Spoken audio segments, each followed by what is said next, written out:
tal? Muy buenas noches. Bienvenidos al Cascabel en 13. La prueba del algodón de que el Partido Popular acertó de pleno eligiendo a Pablo Casado es el nerviosismo y también la proliferación de etiquetas que algunos medios afectos a la izquierda y algunos dirigentes de esa misma izquierda vienen colgándole desde el pasado sábado. De forma grotesca, yo diría que incluso cansina, le critican por, según ellos, llevar a partir de ahora al PP hacia la derecha o incluso hacia la extrema derecha, como diría el populista Pablo Iglesias. Y todo porque Pablo Casado, a lo largo de la campaña de primarias, y singularmente en el discurso en el que levantó numerosas veces de sus asientos a unos compromisarios entregados con sus aplausos, recordó y puso en valor principios e ideas que viene defendiendo el PP en su programa desde toda la vida. Por ejemplo, la vida, la familia, la libertad educativa o la integridad territorial de España, tal y como aparecen recogidos en nuestra Carta Magna. Creo recordar incluso que además lo ha venido subrayando el propio Casado en algunas entrevistas, como la que por ejemplo le hicimos aquí en el Cascabel. Apoyar políticas en favor de la familia, de la vida, de la libertad del individuo para elegir qué educación desea para sus hijos, no es de izquierdas o de derechas, no es de jóvenes o de mayores, no, es de puro sentido común. Pablo Casado quiere recuperar ese ADN político, ese ADN ideológico que está implícito en el programa del Partido Popular, pero que había quedado aparcado ante la urgente prioridad de lo económico por la gravedad de la crisis que hemos vivido estos años atrás. El PP de Casado tiene ahora desde la oposición esa oportunidad que el joven líder captó y con el que emocionó a los compromisarios de recuperar precisamente ese pulso político del partido sin complejos y que se había perdido por la acción de un gobierno volcado en la economía, en gran medida estaba más que justificado, pero también sobrado de tecnócratas. Comentaremos el primer día del nuevo presidente del PP, que esta mañana se ha estrenado en su despacho de Génova hablando largo y tendido durante hora y media con su antecesor, Mariano Rajoy. Le ha prometido que va a trabajar por la unión del partido, por la unidad, integrando a la gente de Soraya Sáenz de Santamaría en su equipo de dirección. Y esta tarde ha viajado a Santiago de Compostela y allí, junto a Alberto Núñez Feijóo, ha asistido al funeral por quien fue primer presidente de la Xunta de Galicia y del PP gallego, Gerardo Fernández Alborro.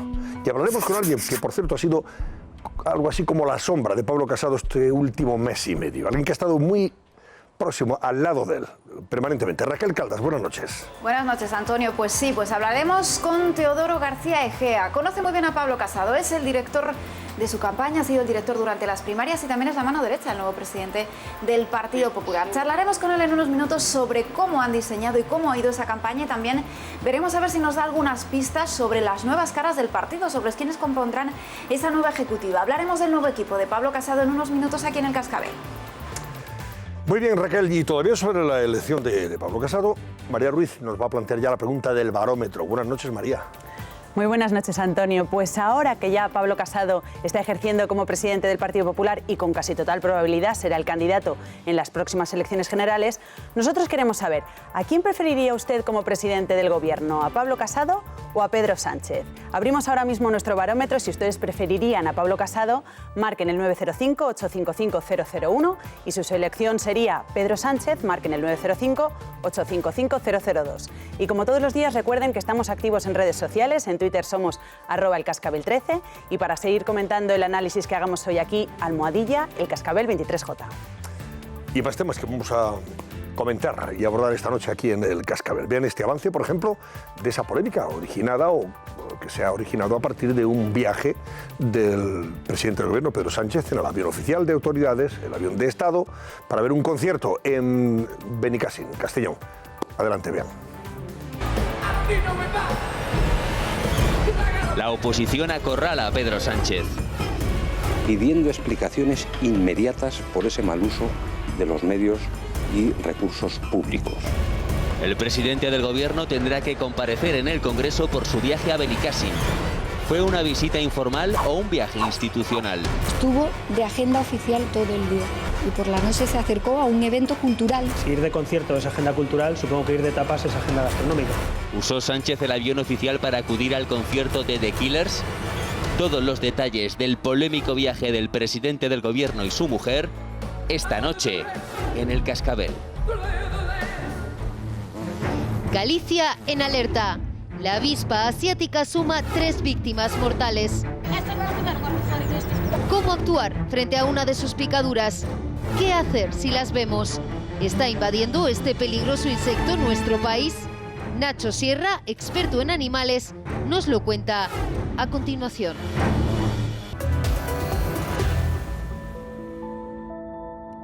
Diez y 23 minutos de la noche. Saludo a Javier Negre. Buenas noches, Javier. Antonio. ¿Qué titular te deja el día? Bueno, el nerviosismo que ha provocado la llegada de Pablo Casado al liderazgo del Partido Popular, entre algunos, porque hemos visto que no ha pasado ni un solo día que ya han empezado a atacarle con el asunto del máster en un día en el que se ha hecho público la Complutense ha cerrado la investigación sobre su licenciatura de Derecho en falso, o sea, es decir, sí, pues no hay es ningún el tipo de diario.es el que ha dicho que el diario.es que no hay ningún tipo de irregularidad y el caso porque no hay irregularidad. Y curiosamente, sin embargo, vuelven con el máster. Minutos después, hay medios que señalan que la Rey Juan Carlos no encuentra los trabajos del máster de Pablo Casado, pero es curioso, tampoco encuentra los de Cifuentes, tampoco encuentra los de Cifuentes, ni de otros alumnos que compartieron clase con Pablo Casado y con Cristina Cifuentes. Por lo tanto, vemos que la llegada de Pablo Casado, que es un joven político que tiene opciones de llegar a la Moncloa en 2 años, según se ha podido ver en el furor que ha provocado en la militancia, vemos que provoca mucho nerviosismo. Cada vez que este chico ha dado un paso o se ha hablado de él para la comunidad o para el Ayuntamiento de Madrid, se ha iniciado una cacería que no lo han sufrido ninguno de los condenados por el caso ERE. O sea, aquí estamos hablando de un caso del máster que yo creo que no tiene la importancia suficiente, muy menor, evidentemente, como el caso de los ERE, y que ha tenido una trascendencia en los medios totalmente sobredimensionada. No ha metido la mano este chico ni un duro, o sea, no se lleva ni un duro de los españoles. Estamos hablando de un máster que sí, que en el caso de que se demuestre que no lo ha hecho, pues lo tendrá que devolver, pero ¿de qué le van a condenar? El problema es que hay fuego amigo dentro de su partido, hay personas muy interesadas en remover este árbol para ver si imputan a Pablo Casado y poder optar a esa presidencia que no han ganado porque así lo han decidido los militantes y los compromisarios del Partido Popular. Sería un despropósito inaudito el que se esté planteando, si es que sale de alguien próximo al Partido Popular toda esta historia. Ya Javier Arenas ha apuntado... Sandra Fernández, buenas noches. Buenas noches, Antonio. Cuéntanos, sí. Hay un comentario en Twitter. ¿Qué pasa con Javier Arenas? Efectivamente, ya Javier Arenas apuntó esa posibilidad de que Pablo Casado podía ser como Hernández Mancha. ¿Y cuándo ha dicho eso? Y dura un suspiro, se lo ha dicho hoy en el AVE que ha coincidido con Pepe Oneto. Y ¿Pero le ha dicho eso a Pepe Oneto? En las redes, sí señor. Se lo ha dicho a Pepe Oneto. ¿Sí? Pero con el asunto del máster, porque se está haciendo como muchísimo ruido. Extraordinariamente indiscreto e imprudente. ¿Cómo puede decirle eso a un periodista? Hombre, hay mucho nerviosismo porque él es senador autonómico. Y si hay cambio en Andalucía, en la dirección, obviamente Javier Arenas sabe que Pablo Casado podría jubilarle, pues ya lleva muchísimos años en el Partido Popular y yo creo que es hora de una nueva generación, tanto de veteranos como de jóvenes. 40 años ya. Ahora hablaremos de todo. Pero quería apuntar un matiz que me parece que es muy relevante en cuanto al tema del máster, porque lo que dice la universidad no es que no haya aparecido el trabajo de fin de máster, ¿vale? Lo que dice es que no están los trabajos que él hizo para cada una de las asignaturas. Y le ha pedido a los profesores que la prueben. Efectivamente, es como si ahora le preguntas a un profesor que me dio clase a mí en la carrera, mi trabajo de, no sé, de Derecho a la Comunicación. Pero el grado de cacería... Obviamente, perdóname Javier, obviamente esos trabajos no los tienen guardados los profesores durante 10 años. Y otro apunte que también quiero dejar, que también me parece importante. La jueza ya ha preguntado si este señor es diputado y si está aforado. Si está aforado, que yo sepa, no puede continuar con esta investigación. Entonces, a mí me parece que es todo como, pues, la palabra cacería, que a muchos les alarma. Yo creo que esto es una cacería contra Pablo Casado. Ahora comentaremos detenidamente el tema, porque me parece interesante, efectivamente, ¿no? Es que hay mucho ruido, además. Ese ruido haya vuelto justo cuando ha sido, 24 horas después de haber sido elegido presidente. Martu Garote, buenas noches. ¿El titular para ti que te deja el día? A mí comprenderéis que lo que pasa en el Partido Popular pues me da un poco igual quien lo lidere. No voy a votar al Partido Popular por el ideario que defiende, ni con Soraya, ni con Pablo, ni con ninguno de los que venga. Por tanto, no antipatizo ni simpatizo con ninguno de ellos. Pero lo que sí me parece es de esto del máster y de lo de la carrera, que son dos cosas distintas y las dos y las dos tienen su importancia. Se ha hablado antes de que le eligieran y se sigue hablando después porque no está aclarado. Que con el plan del 53, de Derecho del 53, que es el mismo que estudié yo, diga que se ha sacado 2 cursos y medio en un cuatrimestre, te digo yo que es mentira. Ahora, que como a él, a otros... Eso es tu opinión. No, estabas ahí mientras eso es tu opinión. estudiaba. Mira, te digo, voy a terminar. Yo que también trabajaba y que con mucha suerte me sacaba 7 asignaturas en un año, que soy bastante espabilada.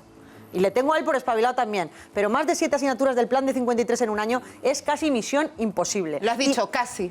Escucha, y menos, y lo que lo convierte en una misión imposible es que él ya tenía responsabilidades políticas que te quitan mucho tiempo, y lo sabemos los que nos hemos dedicado a la política. Pero que te digo una cosa, que como a él, a muchísima gente, sobre todo no siendo en la universidad pública, sino en una adscrita a la pública, tú ibas, hablabas con el profesor y decías, bueno, pero yo ya he hecho esto, como yo estaba haciendo un punto económicas y derecho y tal, y más o menos esto lo he tratado y convalidado.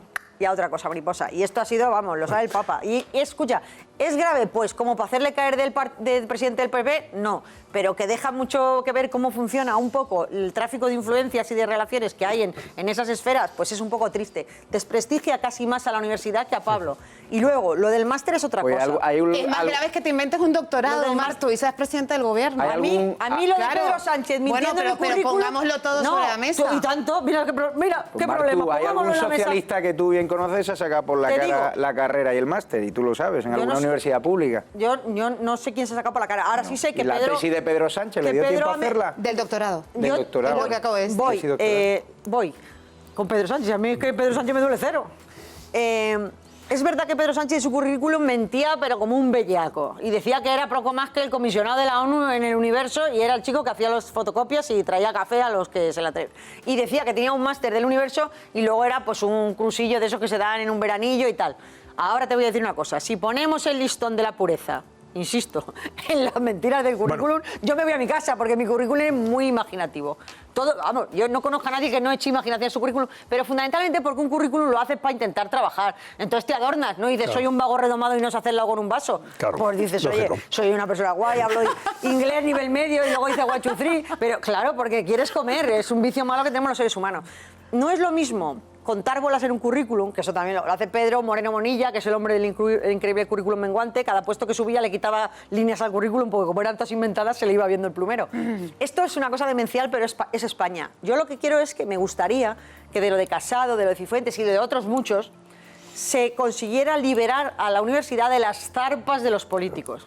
Porque los políticos meten las zarpas, los de Podemos las tienen en su universidad, los de PSOE en la suya, y al meter las zarpas ensucian la universidad y hacen estas pequeñas guarrerías de regalarle a alguien notas o de aprobarle cosillas para que vaya tirando, y luego los que de verdad se esfuerzan, que son los chavales que pagan sus matrículas y hacen malabares para estudiar, no tienen el mérito que el reconocimiento que necesitan. Luego recuperaremos el tema, que veo que os ha interesado. Vicente González Olaya. Hola, buenas noches. Mira, yo estoy de acuerdo con vosotros en la historia de Casado, que creo que es la historia del día, pero a mí me ha llamado mucho la atención una noticia muy pequeña que a lo mejor no es muy importante, pero ayer cuando estábamos en el periódico redactándola nos quedamos todos impactados, que fue un médico y una TS que permitieron ver cómo moría un hombre a 70 metros de su centro sanitario vamos a abordarlo, y no salieron a ayudarlo. Que han sido condenados. Eso te habla de la conciencia, te habla del juramento hipocrático, te habla de la piedad. Y yo puedo entender que uno no salga, pero dos personas, que se nieguen a atender a alguien que está agonizando, que luego muera, te hace pensar a veces en qué sociedad estamos haciendo. Es un asunto que luego abordaremos. Hablaremos con el abogado precisamente de la víctima, un hombre de 53 años. Y sobre todo nos preguntaremos cómo es posible, efectivamente, Vicente, esto ya ha sido condenado, hay una condena porque ha habido un acuerdo entre las partes, no ha habido jurado popular que hubiera a estos dos precisamente sanitarios, un médico y un enfermero, les habría caído algo muy gordo, seguramente si hubieran sido juzgados y no que se haya conseguido un acuerdo de las partes. No se entiende cómo efectivamente alguien que está agonizando a 70 metros del lugar donde tú estás trabajando, que es un centro de salud, y que en ese momento no había absolutamente nadie, primero llamados por el hijo de la víctima, pidiendo auxilio, y después hasta la policía municipal de Tres Cantos en Madrid, varias veces se tuvo que presionar, por favor salgan, ayuden a esta persona, la policía municipal, nos quedamos aquí, por si acaso viene alguien de urgencia, no hubo manera, casi. Al final luego contaremos el caso como ha quedado. Volvemos enseguida, que son las 10:33 y abordamos el primer día de Casado al frente del Partido Popular. Hasta ahora mismo.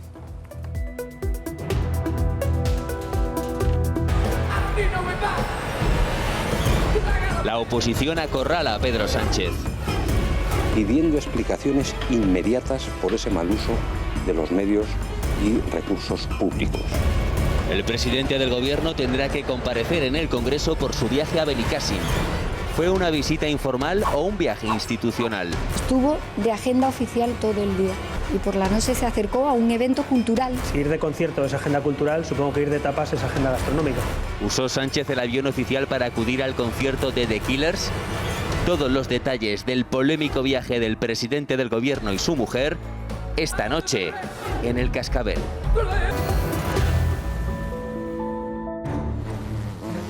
Galicia en alerta.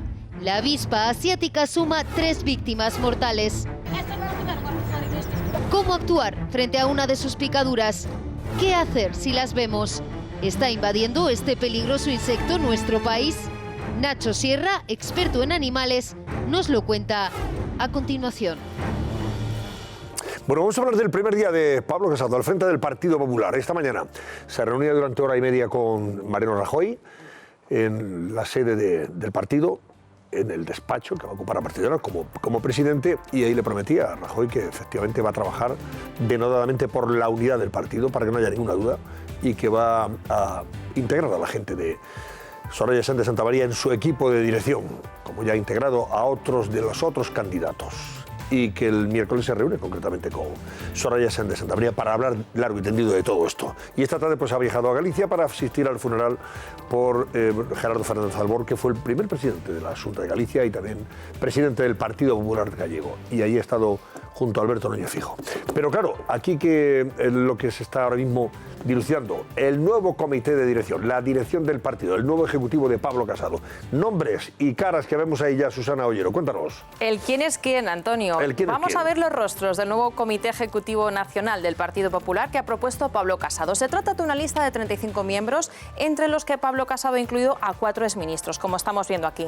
A Juan Ignacio Zoido, exministro del Interior, licenciado en Derecho y juez; Rafael Catalá, exministro de Justicia y licenciado en Derecho; Dolors Montserrat, exministra de Sanidad y licenciada también en Derecho; e Isabel García Tejerina, exministra de Agricultura e ingeniera agrónoma. Pero también figuran en este listado, y vamos a ver a otras personas, otros rostros conocidos. Teodoro García Egea, con el que vamos a charlar en muy poquitos minutos, director de campaña de Casado, diputado por Murcia e ingeniero de telecomunicaciones. Y los vicesecretarios hasta ahora: Javier Maroto, vicesecretario, licenciado en Ciencias Económicas y Empresariales; y por último Andrea Levy, también vicesecretaria y licenciada en Derecho. Casado aún no ha desvelado cuál será la estructura de este comité, ni quién de todos ellos va a ser su secretario o su secretaria general. Va dando pistas. La última, esta misma tarde en Santiago de Compostela. Le escuchamos. Bueno, tengo alguna idea al respecto. Lo que pasa es que quiero hablarlo con el resto de candidatos. Yo me comprometí a que fuera una lista de integración y a que fuera también un proyecto de integración, y he quedado con Soraya Sáenz de Santamaría en un par de días, cuando vuelva a Madrid, para poder hablarlo tranquilamente, y lo hablaré también con el resto de los 4 candidatos. Por el momento lo que sí sabemos, sí se ha confirmado, lo ha hecho esta misma mañana el vicesecretario de Política Social, Javier Maroto, es que ese secretario va a ser mujer, va a ser secretaria general. Y estos que van a ver son los nombres que más suenan en todas las quinielas. Y empezamos con Esperanza Oña, es alcaldesa de Fuengirola y licenciada en Medicina; y también Rosa Romero Sánchez, es alcaldesa de Ciudad Real y licenciada en Ciencias Políticas. Hay más nombres de los que acabamos de ver antes: Dolors Montserrat, Andrea Levy e Isabel García Tejerina, que también podrían ser alguna de ellas la nueva secretaria general. Y parece ser, Antonio, que lo vamos a saber este próximo jueves en el nuevo comité, el primero Comité Ejecutivo Nacional, que se va a celebrar en Barcelona. Bueno, pues mira, Teodoro García es efectivamente ha sido el director o jefe de campaña de Pablo Casado, y él le ha acompañado durante este mes y medio, 2 meses casi, ¿no? Sí. Vamos, por tierra, mar y aire, y nunca mejor dicho, que ha sido usted la sombra de Casado. Buenas noches, Teodoro. Buenas noches, Antonio. Bueno, vamos a ver, antes de nada, ¿se atreve a darnos un nombre de la secretaria general? ¿Quién va a ser la secretaria general del partido? Pues no me atrevo. Lo que es seguro es que va a ser afiliada del PP. Eso es, por supuesto, seguro. Y mujer ya seguro, eso también. Y mujer parece acreditado. En tema de la integración, que se ha insistido muchísimo hoy, el presidente le ha dicho al expresidente que va a luchar por llegar a acuerdos con Soraya Sáenz de Santamaría. ¿Eso cómo lo han diseñado ustedes? Bueno, para integrar al equipo de Soraya Sáenz de Santamaría. Yo creo que el sábado se lanzaron 2 mensajes importantes a este respecto.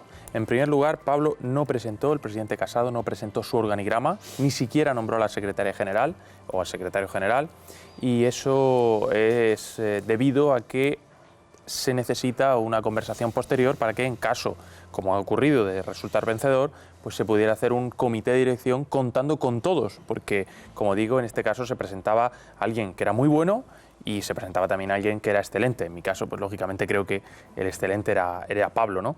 Pero en el Partido Popular, a partir de ese momento, todos somos del Partido Popular, todos tenemos los mismos objetivos, las mismas inquietudes, los mismos fines, y por tanto hay que contar con todo el mundo, ¿no? Soraya Sáenz de Santamaría no solo es valiosa a ella misma, sino que también tiene a una serie de gente a su alrededor que ha demostrado, incluso en el propio gobierno de Mariano Rajoy, ser competente y saber mucho de lo que necesita nuestro partido. Por tanto, a partir de este momento, pues en ese comité de dirección y en los otros órganos que son importantes también, como es el Congreso, el Senado e incluso los grupos autonómicos, pues también necesitamos contar con todos, y es a partir de ahora cuando hay que desarrollar esa estrategia de integración, que se llama integración, pero realmente es contar con todos los compañeros, ¿no? Es decir, a partir de este momento no hay que preguntarle a nadie a quién ha votado.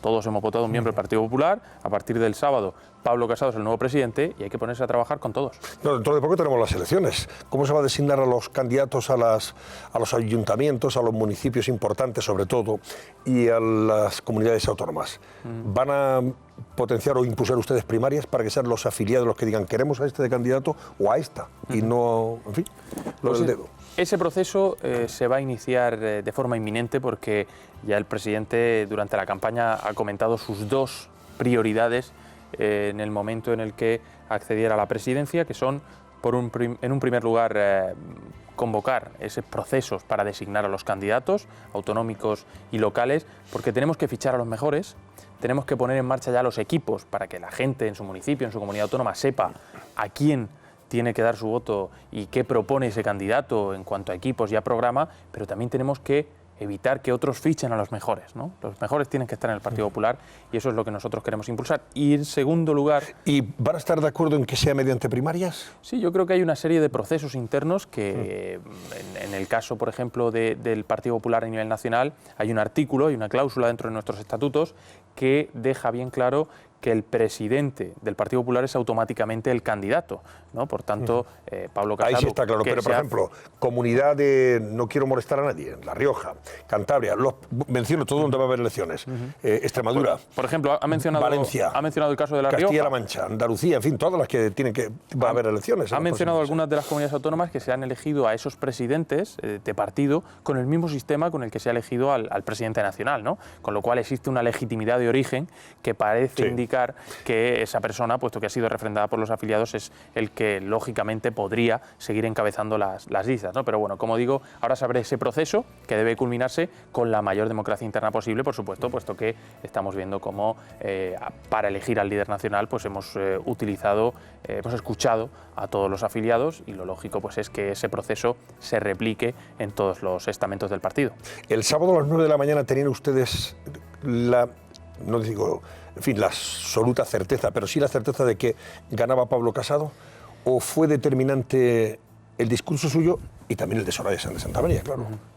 ¿Eso hizo cambiar las cosas? Te voy a hablar desde mi punto de vista. Yo, el día que Pablo Casado bajó de su despacho a la puerta de Génova y dijo yo sí quiero ser presidente del Partido Popular, en ese momento yo sabía que él iba a ganar. Y los periodistas que me han ido preguntando durante todo el ¿Pero el sábado a las 9 de la mañana tenían ustedes ya los votos de los compromisarios o había tantos indecisos como se ha comentado o publicado? Creo que hay mucha gente... Y que se decantan a favor de Pablo cuando escuchan su discurso. Creo que hay mucha gente que salió de ese auditorio deseando votar a Pablo. Que quizá lo tenían claro, que quizá sabían que Pablo era la persona idónea para liderarnos los próximos años, y que además le habían escuchado en sus territorios, porque Pablo ha recorrido todas las provincias de España, 25.000 kilómetros. Recuerdo además un día que no sé si empezamos en Jaén o en Granada y acabamos en Alicante, en Santa Pola, pasando por Murcia por un pregón de Sangonera la Verde, en el que incluso el pregonero le hizo un trobo a Pablo, diciéndole que iba a ser el próximo presidente del gobierno.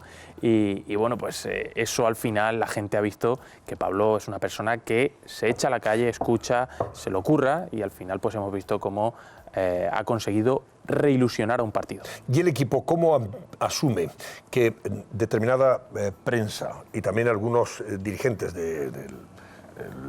pegados, vamos, de la izquierda concretamente, acusen a Pablo Casado de derechizar al Partido Popular o de posicionar o llevar al Partido Popular hacia la derecha?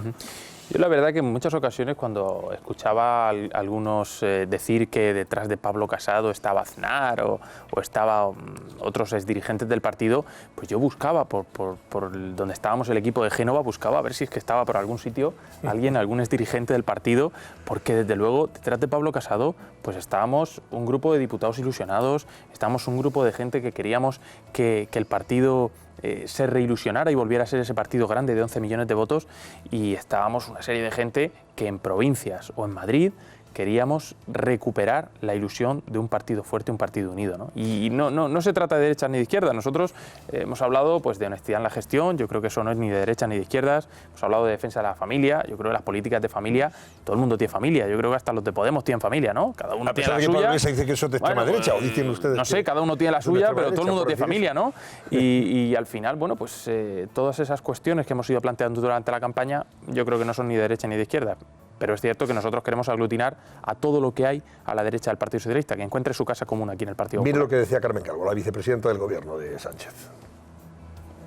Que se quede en un espacio donde España también le importe, independientemente de que el Gobierno seguramente no le guste, pero que entienda que tiene que hacer política de Estado, que no se puede ir al extremo de una derecha donde la democracia se hace muy complicada. Está sugiriendo que se van a ir ustedes al extremo, a la derecha extrema.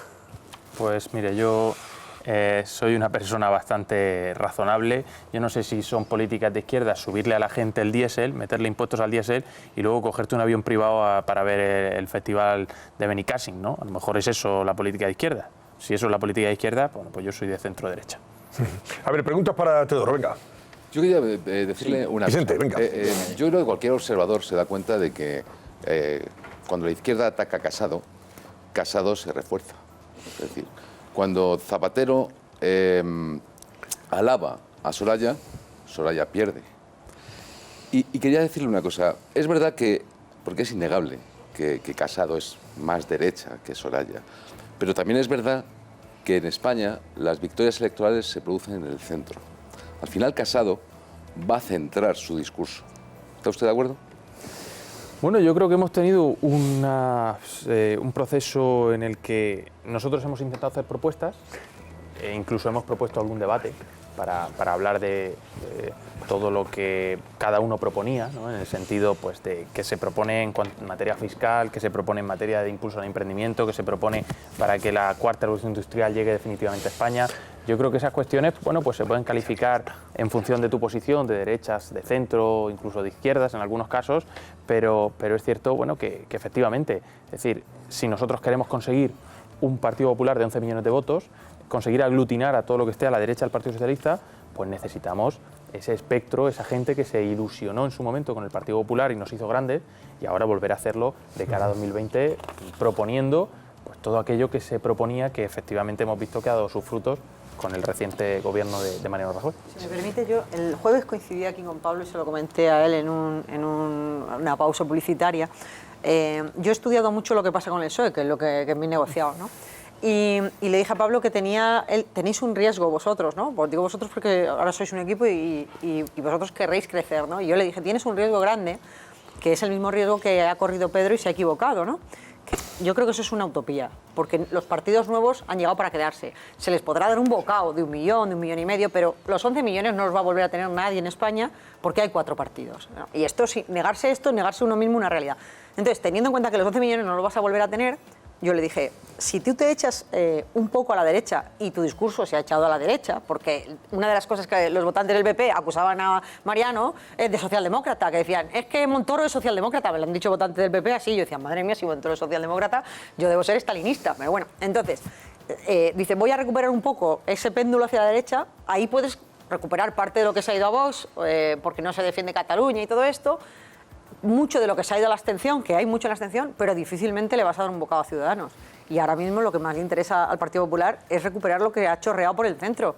Y por ahí se le han ido varios millones de votos. Entonces yo digo, y lo mismo que le dije a Pedro, pero si te vas hacia Podemos, a lo mejor le das algún bocadito a los de Podemos y mucho de la abstención, pero desde luego de lo que se ha escapado a Ciudadanos, que también se le ha ido mucho al PSOE, no le vas a quitar nada, porque en este país se han ganado las elecciones por el medio. Tiene que centrar sí o sí, es que si no, no puede. A ver, es imposible. Hay dos cuestiones importantes ahí. La primera es, nosotros necesitamos, creo, y se ha demostrado con la victoria de Pablo Casado, necesitamos un Partido Popular reconocible. Sí. Un Partido Popular reconocible, que una vez pasada la crisis económica, porque es cierto que es la primera vez en España, jubilado cuando vaya al cajero a sacar su dinero esté el dinero, ¿no? Que no ocurra como en Grecia, que iban los jubilados y ni siquiera podían sacar su propio dinero, no ya que les recortaran las pensiones, sino que el dinero que tenían ahorrado estuviera, ¿no? Se ha tenido que hacer un plan de pago a proveedores. Mucha gente, muchos talleres, mucha pequeña y mediana empresa no tenía con qué pagar porque al final la administración le debía y había pagado el IVA, ¿no? Entonces, todas esas políticas se han tenido que impulsar desde un gobierno con una profunda crisis económica que heredamos en su momento y que han hecho pues, que mucha gente crea que el Partido Popular no seguía defendiendo los principios que en su momento defendimos en materia de bajada de impuestos, de política fiscal y de otras muchas cosas, porque teníamos que atender lo urgente y no pudimos en su momento atender lo importante, ¿no? Por eso yo creo que mucha gente, pues desde el espectro de la izquierda, intenta acusar a Pablo Casado de extremado, cuando realmente Pablo lo que hace es precisamente volver a ese Partido Popular reconocible que va con total normalidad a Navarra en los Sanfermines y que pues algunos pro-batasunos le insultan, le intentan partir la cara, pero Pablo, como es una persona valiente, con principios, pues al final digamos que no va a renunciar a defender Navarra y a su autonomía y de que no son los anexos de nadie, ¿no? Como este jueves que nos vamos a Cataluña, a Barcelona, a hacer nuestro primer comité ejecutivo, nuestro máximo órgano de representación entre congresos. La primera vez que lo reúne el presidente Casado va a ser el próximo jueves en Barcelona, ¿no? Son gestos, pero que también van a marcar mucho la política del futuro, ¿no? Es decir, si alguien cree que uno es de extrema derecha por irse a Barcelona a hacer un comité ejecutivo, pues realmente tiene un problema, ¿no? Porque Barcelona, para mí, yo soy murciano, pero para mí Barcelona también es mi casa. Si alguien se quiere ir de Cataluña, pues que se vaya como ha hecho Puigdemont, pero es que Cataluña es mi casa y se queda, ¿no? A ver, Javier, pero nosotros decíamos al comienzo del programa que nada de lo que ha dicho Pablo Casado o gente de su equipo a lo largo de este último mes y medio, no, o sea, nada de lo que ha dicho no está está implícito en el programa electoral del Partido Popular.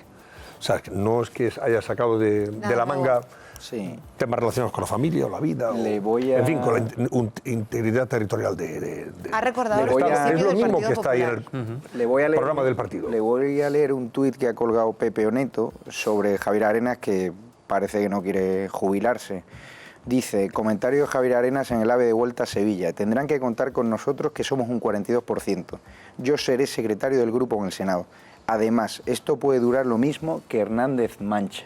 ¿Qué le parece eso lo publica Pepe Oneto y lo recoge de Javier Arenas, según dice Pepe Oneto. Sí, una conversación que mantuvieron en el AVE esta mañana. ¿Qué le parece que si de ser cierto se haga este comentario, un vagón de AVE, y no se reconozca la legitimidad que le ha dado el Congreso al señor Pablo Casado?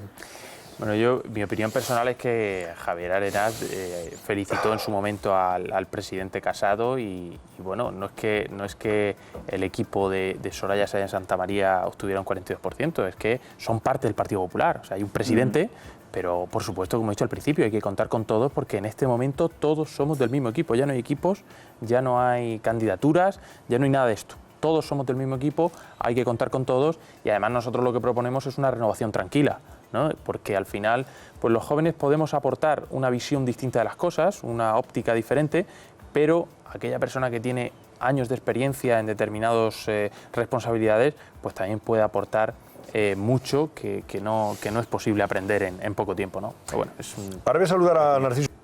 Comentabais con Teodoro García el asunto de recuperar los 11 millones o no, si se puede o no recuperar. Y si, desde el punto de vista político, bueno, ahí tenemos ya a Narciso. Narciso, buenas noches. No me escucha. Muy buenas noches, vale, Antonio. Vale. Pues un momentito nada más, que quiero que Sandra Fernández también le pregunte algo a Teodoro. Ya vamos contigo. Venga, Sandra. Sí, yo le quería preguntar, porque ha hablado usted de fichar a los mejores para que otros no lo puedan hacer. ¿Eso significa que se plantean hacer como ha hecho Ciudadanos o como está intentando hacer Ciudadanos? con el caso de Valls en Barcelona. ¿Ustedes están pensando en poder fichar independientes? Nosotros lo hemos hecho siempre. Yo en la región de Murcia, donde he ejercido algunas responsabilidades, y aquí en Madrid, cuando hemos tenido que formar algún tipo de equipos, pues siempre hemos contado con los mejores, ¿no?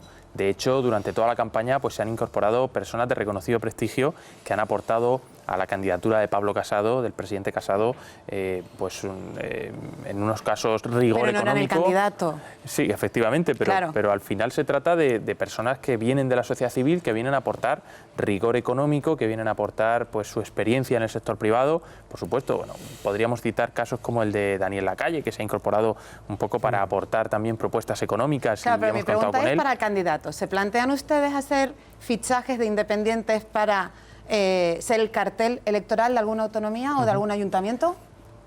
A nivel de diputados regionales o incluso a nivel de diputados nacionales, yo tengo compañeros en el hemiciclo que se han incorporado directamente pues, del equipo de dirección de universidades o de equipo de dirección de empresas, incluso de la empresa familiar, que muchas veces pues, es una gran escuela para luego aplicar políticas que mejoren la vida de la gente.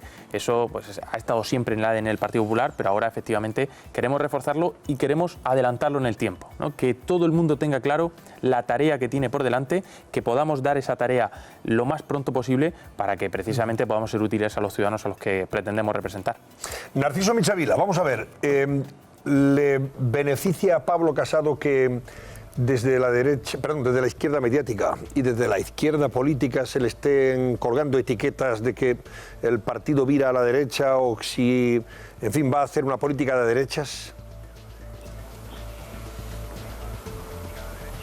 Bueno, es que muchos de los análisis, don Antonio, que hemos leído este fin de semana, cuando lo reducen a algo tan complejo como la política en las sociedades actuales, sociedades líquidas, se está reduciendo exclusivamente a un eje izquierda-derecha, y además para intentar ya meter ahí toda la complejidad, ya lo alargan a la extrema izquierda, a la extrema derecha.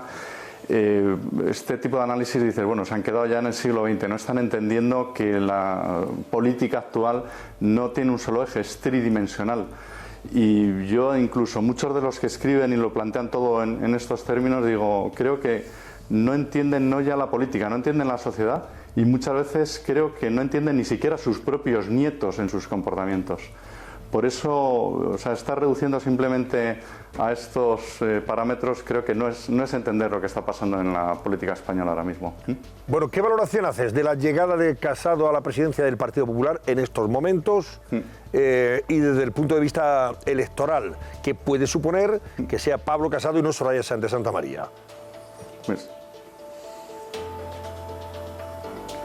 bueno, ya anticipamos, don Antonio, que sin tener encuesta, porque era imposible saberlo, y es de reconocer que efectivamente de los muchos Excel que me enseñaron durante el Congreso, el más acertado de todos fue el de Teodoro. Sin embargo, también vi muchos otros cálculos hechos por los equipos de Soraya que les daban a ellos ganadores, ¿no?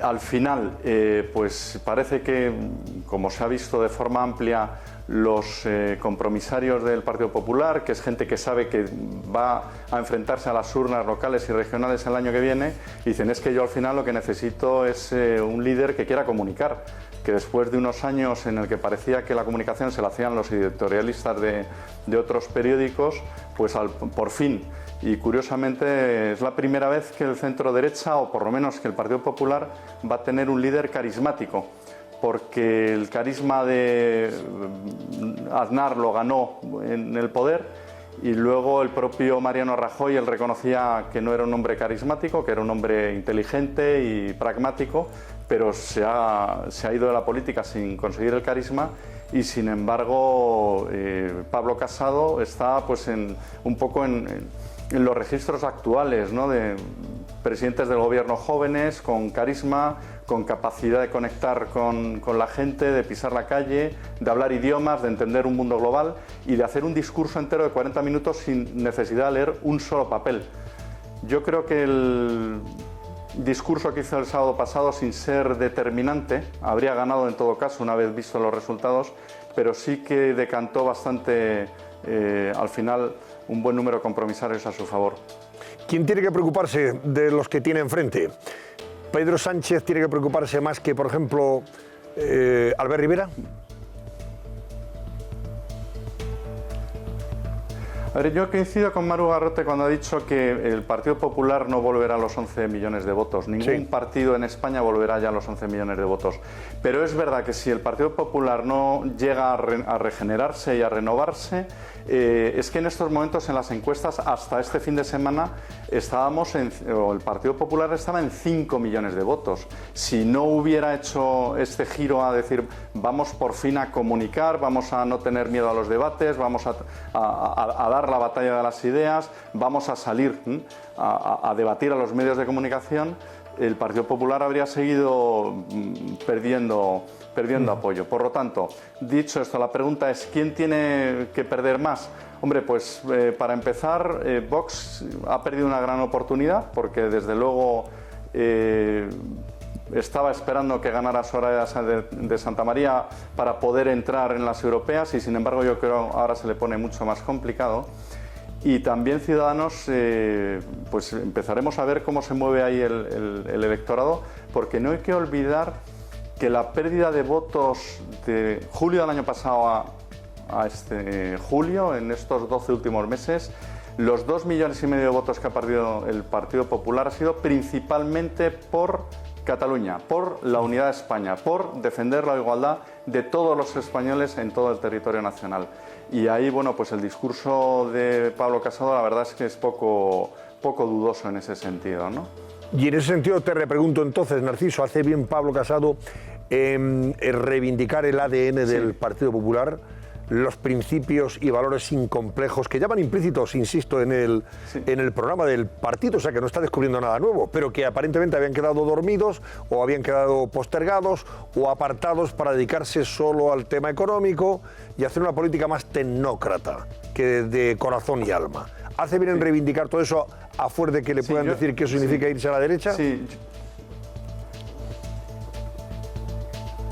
No, absolutamente, entre otras cosas porque en la medida que le estén atacando está reforzando a los suyos. Y es que el problema que tuvo el Partido Popular es que ya en el año 2012, en las andaluzas de 2012, su candidato se negó a debatir y se negó a defender sus ideas, que en cierto modo es lo que ha pasado ahora mismo con una candidata tan extraordinaria, tan inteligente, tan capaz como Soraya Sáenz de Santamaría, pero que le han vuelto a asesorar que lo mejor que podía hacer era no debatir, no ir a ningún sitio, pues a exponer sus ideas y por lo tanto pues al final los militantes y los compromisarios del Partido Popular lo que han apostado es por alguien que esté dispuesto a no solo a defenderlo él, sino a apoyar a todos aquellos que estén defendiendo esas ideas.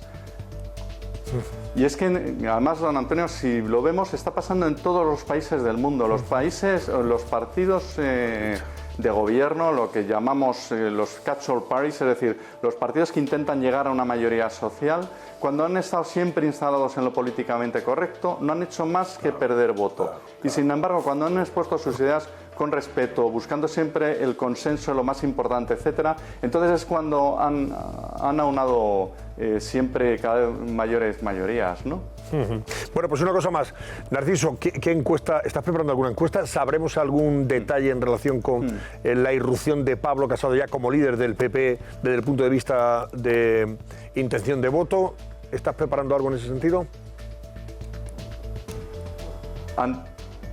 A ver, anticipo, GAT3 es todo encuestas de todo tipo, ahora estamos haciendo mucho encuesta electoral para todos los partidos. Hoy mismo hemos notado ya cambios en el voto, pero al ser temas territoriales no podemos imputarlo precisamente al cambio de liderazgo, pero empezamos esta misma semana encuesta con ABC para el fin de semana. Por lo tanto, ya anticipo que podremos ver todos los cambios que haya producido el cambio de liderazgo en el Partido Popular en el voto. Muy bien, gracias, Narciso Michavila. Un placer, como siempre. Pues estaremos atentos a esa encuesta, a ese sondeo, perdón. Y lo comentaremos, por supuesto, en el programa. Gracias. Muchas gracias, buenas noches. Adiós, hasta luego. Bueno, Teodoro, ¿han notado ustedes una relación causa-efecto entre el hecho de que Pablo Casado haya conseguido la presidencia del partido y que de nuevo a esta hora todos los medios en la red, los periódicos, hablen otra vez del máster, Pero hablen en el sentido negativo, porque de la Complutense no cuentan nada, de que ha archivado la investigación sin detectar irregularidades. Lo más importante de todo esto es que la Universidad Complutense, según dice el diario.es, una información exclusiva, no aprecia ninguna irregularidad en la carrera de Derecho de Pablo Casado. Por tanto, que eso sería realmente, de algún punto de vista, hombre, a mí me parece la novedad. Ético, moral, incluso legal, podría ser lo más, en fin, tendría más sustancia, ¿no? Pero esto del máster, la coña del máster otra vez, que vuelva a ser he notado, primera. He notado, en primer lugar, una causa-efecto en las ganas de la gente de afiliarse al Partido Popular. Hoy, que venía yo de Murcia en coche, he parado a la hora de comer en un sitio de carretera y 3 personas se me han acercado y me han dicho que se iban a afiliar porque ha ganado Pablo Casado. Esa es la causa-efecto que he notado. El caso del máster, la carrera, etcétera, pues hombre, es curioso que ahora a un candidato del Partido Popular se le pidan hasta los exámenes que hizo hace 11 años, ¿no? Yo no conozco a ninguna persona que se le pida el examen de la oposición o se le pida los exámenes de la carrera de hace 15, 20 años, ¿no? Es decir, Pablo cursó sus estudios, Pablo cursó todo lo que le dijo la universidad y, por tanto, pues yo creo que ahí, si hay alguna duda, que se lo pida a la universidad, sobre todo porque hace 15, 20 días, en plena campaña, pues ya por fin salió una noticia en la que aparecieron los documentos extraviados que tanto follón habían dado durante los meses anteriores y que tantas noticias habían generado, ¿no? Y como bien decís, pues hoy en una información exclusiva también se desvelaba que efectivamente la información que tanto portadas había abierto, que tantos minutos informativos había cubierto sobre la carrera de Casado, ahora parece que está todo ok, ¿no? Sí, que no aprecia irregularidad alguna. Pero no te duele que haya habido personas del equipo de Soraya que durante las primarias hayan utilizado a modo de argumentario la frase de no votéis a Casado porque lo van a imputar en los próximos días. Son personas a las que le habéis tendido ahora la mano y yo creo que es un gesto de elegancia por tu parte y por parte de Pablo Casado para que se integren en el equipo, pero es cierto que han utilizado ese argumentario. Pues ¿No te duele? Si alguien ha utilizado ese argumentario es un error hacerlo porque al final, pues primero porque no tiene base alguna y segundo pues porque no se debe realizar esas afirmaciones sobre un compañero de partido que además en este caso pues se ha demostrado que es un caballero, que va a ser un excelente presidente y que además yo a nivel personal te digo una cosa, cuando Pablo decidió presentarse yo me sumé al segundo a ese proyecto, no porque crea que, en fin, el Partido Popular pues, nos necesitara o que lo que creo que necesita un revulsivo y un impulso, ¿no? Creo sobre todo en él, creo en él como persona, ¿no? Y yo cuando me implico en un proyecto necesito creer en la persona que nos dirige. Y él es una persona en la que muchos han descubierto al líder que el Partido Popular necesita, que quizá pues, durante estos meses de campaña creo que ha sido el candidato que más ha crecido en apoyos, en seguidores y en ahora personas que creen en su capacidad y en su valía. Con lo cual, pues todas estas noticias yo creo que lo único que intentan es socavar, ¿no? Esa credibilidad que él se ha ganado a pulso y que porque se la ha ganado a pulso va a ser muy difícil que ninguna noticia sobre ninguna cuestión de este tipo vayan a dar al traste con esta sensación que todos tenemos de que es el líder que necesitamos. Sobre todo además porque si una persona que lleva 10, 15 años en política, lo único que se puede decir de él pues son estas cuestiones, creo que tenemos presidente para rato y que en 2020 tendremos presidente del gobierno del Partido Popular. No sé qué opináis, pero realmente es llamativo que a esta hora la mayoría de los medios online estén titulando con el asunto de... Hombre, llamativo sobre todo porque ya son como dos casualidades. La primera casualidad fue el día que Pablo Casado presentó su candidatura, que ese mismo día la jueza ya pidió el informe al Congreso para ver si era diputado y si por lo tanto era forado, y hoy que ya Pablo Casado es presidente vuelve a reavivarse con la jueza en el informe.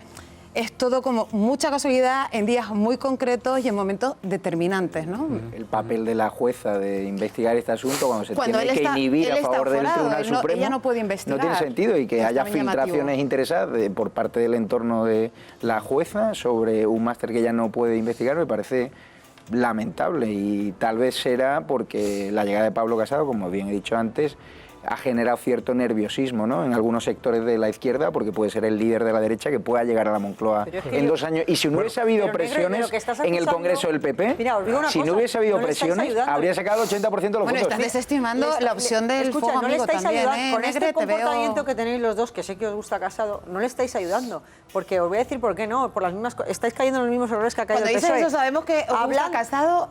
Estáis cayendo en los mismos errores que cayó el PSOE después de las primarias. Si ahora le dais pábulo, mira, Arenas es un político en fase terminal, porque su tiempo pasó, en 2012 ganó y el pobre no pudo desplegar aquella pancarta. No le conoces a Javier. Porque Griñán fue el presidente y se quedó con la pancarta enrollada y desde entonces no levanta cabeza.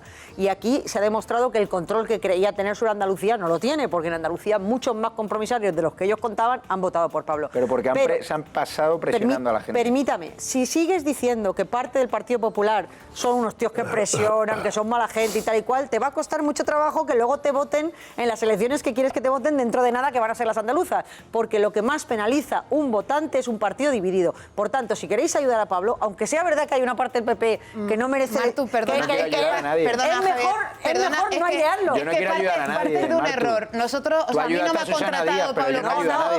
No, perdóname, pero lo has dicho tú. Ahora me dejas hablar. Yo no estoy ayudando a Pablo Casado. A mí me gusta muchísima gente. Yo no estoy ayudando ni cobro de Pablo Casado. No he dicho semejante porque cosa. soy... Bueno, pero yo soy periodista y no estoy aquí para ayudar a Pablo Casado. ¿Que creo que en el Partido Popular ha habido y sigue habiendo fuego amigo? Lo creo. Claro. Y por supuesto lo mantengo aquí porque, insisto, no trabajo ni para Pablo Casado ni para ningún otro político. Bueno, me has tomado por el lado que no era, pero yo sí, bueno, creo... pero yo quería matizarlo por si acaso alguna persona lo había tomado por el lado que no era. Pero tú te llamas Susana. Creo que... Tú ahí están los platos defendiendo a Susana Díaz abiertamente. Pero es que yo no he venido a los platos como periodista jamás, porque no lo soy. He venido como miembro de la diferencia. No, la diferencia es que yo he investigado las primarias del Partido Popular y ha habido presiones insoportables a concejales rasos. De acuerdo. Bueno, y amenazas con no repetir las listas. Que muy tarde, tenemos que despedir a Teodoro García y irnos a publicidad. Concretamente, le voy a dar la enhorabuena a Teodoro García, por lo que le afecta y le atañe y le corresponde evidentemente en ese triunfo.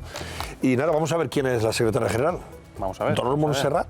¿Le suena a usted mucho y bien? Hay gente muy buena en el Partido Popular. Es la que más perfil tiene, yo creo. Hay gente excelente en el Partido Popular. Isabel García Tejerina, también se habla de Isabel García Tejerina, que fue ministra de Agricultura, y se habla también de Dolor Montserrat, que ha sido también ministra, en este caso, de Sanidad. Y Esperanza Una de las dos podría ser. Pero Esperanza habría que reservarla para Andalucía. Pero es que Montserrat también tiene muy buena relación con los medios, que yo creo que eso también ellos lo han sabido ver. Eso sí me parece que es una regeneración y un cambio importante en el Partido Popular, y por eso creo que el perfil de Montserrat, yo creo que pega más para ese puesto. Vamos a ver, pero... El oráculo. Yo creo que va a ser Tejerina.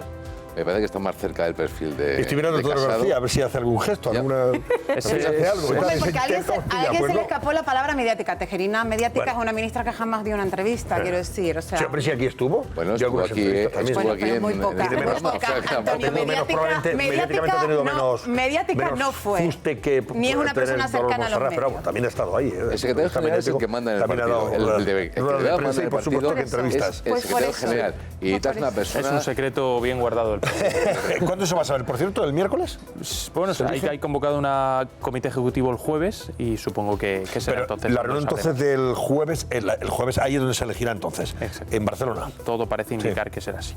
Muy bien, pues estaremos a ver si podemos hablar con el presidente entonces ya la noche del jueves y así ya nos da su opinión de estos primeros 4 días al frente del partido. Seguro que sí. Teodoro García, muchísimas gracias. Gracias y buenas noches. Hacemos una pausa y enseguida volvemos. Hasta ahora mismo.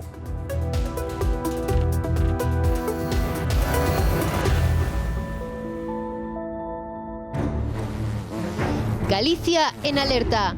La avispa asiática suma 3 víctimas mortales. ¿Cómo actuar frente a una de sus picaduras? ¿Qué hacer si las vemos? ¿Está invadiendo este peligroso insecto nuestro país? Nacho Sierra, experto en animales, nos lo cuenta a continuación. Bueno, voy a pedir a Laura Cascajosa que nos informe de esa reunión entre Pedro Sánchez y Susana Díaz, presidenta de la Junta de Andalucía, hoy en la Moncloa, que ha sido muy satisfecha la presidenta andaluza. Amigos para siempre, aparentemente, después de tanto como se ha hablado de sus desencuentros y de sus fobias y filias. Bueno, pues hoy Susana Díaz ha salido encantada de la reunión con Pedro Sánchez y dice, ahora sí me gusta esto. A ver, cuéntanos por qué tiene razones Susana Díaz para estar satisfecha. Laura, buenas noches. Sí, Antonio, buenas noches. Efectivamente, Susana Díaz ha salido muy satisfecha de esa reunión que ha durado aproximadamente unas 2 horas y en las que ella pues le ha mostrado todas sus inquietudes sobre el Gobierno de Andalucía y especialmente una que es la de la financiación autonómica. Y es que ha alabado que aunque Pedro Sánchez no vaya a llevar a cabo la reforma de la financiación autonómica en esta legislatura, sí que al menos vaya a iniciar los trabajos al respecto. Y es que asegura que ha notado un cambio muy notable de posición en el Gobierno de la Nación y ha dicho además que Pedro Sánchez ha hecho más por Andalucía en 2 meses de lo que ha hecho Mariano Rajoy en 7 años, asegurando pues que Andalucía siempre gana con los gobiernos socialistas. Eso sí, Susana Díaz sí que ha lanzado una alerta, una advertencia importante, y es que ha dicho la presidenta de la Junta que alzará la voz en el caso de que ella detecte algún tipo de privilegio, algún tipo de trato privilegiado en materia de financiación autonómica con respecto a Cataluña. Las decisiones que nos afectan a todos las tenemos que tomar entre todos, y si en algún momento percibiese que se quiebra esa igualdad, pues levantaría la voz como lo he hecho en otras ocasiones, no tenga ninguna duda. Esta es una buena declaración para tenerla ahí en la hemeroteca guardada, en la biblioteca. Está buena, para recordársela a doña Susana Díaz. El debate económico autonómico es fundamental en nuestro país. Es decir, Andalucía, además Susana Díaz no tiene ningún problema en decirlo, no va a permitir nunca que haya una ventaja económica y fiscal. Pero hay que tenerlo ahí reservado, no es el que nos encontremos alguna sorpresita. Yo recuerdo a algún presidente andaluz que decía, lo que es bueno para Cataluña es bueno para Andalucía, con tal de que del trágala del famoso estatuto, ¿acordáis? Sí. Lo decía Manuel Chávez, y luego fíjate, de aquellos polvos estos lodos. Por eso digo que... Pero ese estatuto no le quitaba financiación a Andalucía en favor de Cataluña, y lo que ha dicho Susana con buen criterio es... negociar lo que tengáis que negociar, hablar todo lo que tengáis que hablar, pero en esta tarta hay un trozo que pertenece a Andalucía y que no lo toque nadie. Y me parece razonable, para eso lo han votado, ¿no? Es lo lógico, lo que tiene que bueno, Susana está en campaña porque va a adelantar elecciones. Por cierto, es verdad que se habla de que podría adelantar las elecciones en octubre. Pues si las adelanta, no va a haber posibilidad en el Partido Popular de buscar un cabeza de cartel mucho más atractivo o cabeza de cartel que Juanma Moreno Bonilla. Otra razón para adelantar. No, porque a mí particularmente me gusta mucho más un perfil como Esperanza Oña, que fue mi alcaldesa en Fuengirola para Andalucía, que Juanma Moreno, la verdad. Bueno, pues no va a haber opción para Andalucía, no va a haber opción de cambio. En fin, oye, vamos a acercarnos hasta Valencia porque quiero que nuestro compañero Vicente Ordaz nos cuente, además COPE en la Comunidad Valenciana, el director de informativos de COPE Valencia, dio la exclusiva del viaje, ese viaje que protagoniza Pedro Sánchez con su mujer a Castellón, al aeropuerto de Castellón, para asistir al festival de Benicàssim, donde actuaba un grupo llamado The Killers, y que hace con el Falcon 900, el avión oficial del Estado, ese avión en el que se mueve, lógicamente, él como presidente del gobierno ante Rajoy o los reyes cuando han tenido que hacer algún viaje. Un avión de Estado, como se dice en estos casos. Eso ha generado mucha polémica, ahora veremos las reacciones, pero es verdad que hoy ya se le ha preguntado a Carmen Calvo y ha dicho, hombre, es que tuvo agenda cultural por la noche y por eso utilizó un avión oficial. Vicente, buenas noches. ¿Qué tal, Antonio? Saludos, buenas noches. Bueno, ¿cómo fue esa visita y si sorprendió que vosotros tenéis las imágenes? COPE capta las imágenes de la llegada del... Lo vamos a ver enseguida, creo. La llegada, ahí está, al aeropuerto de Castellón del Falcon 900.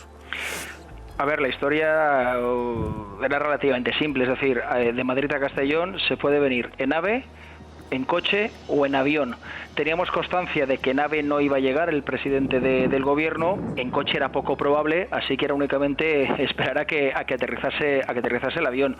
Tú hablabas de las reacciones y hoy, por ejemplo, lo ha dicho Carmen Calvo, también lo ha explicado Chimo Puig, que son cuestiones que llaman mucho la atención.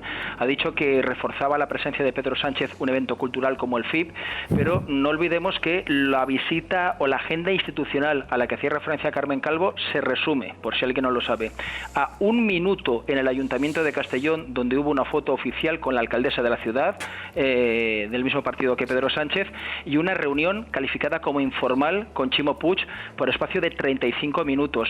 Si alguien puede pensar, que puede ser, o alguien se puede creer, que el presidente del gobierno un viernes por la tarde del mes de julio. Aparece en Castellón a las 5 para hacerse una foto de 1 minuto en el ayuntamiento y posteriormente sentarse con Chimo Puig 30 minutos. Hombre, habrá que pensar que todo eso tenía el fundamento posterior, que era el de asistir al FIP.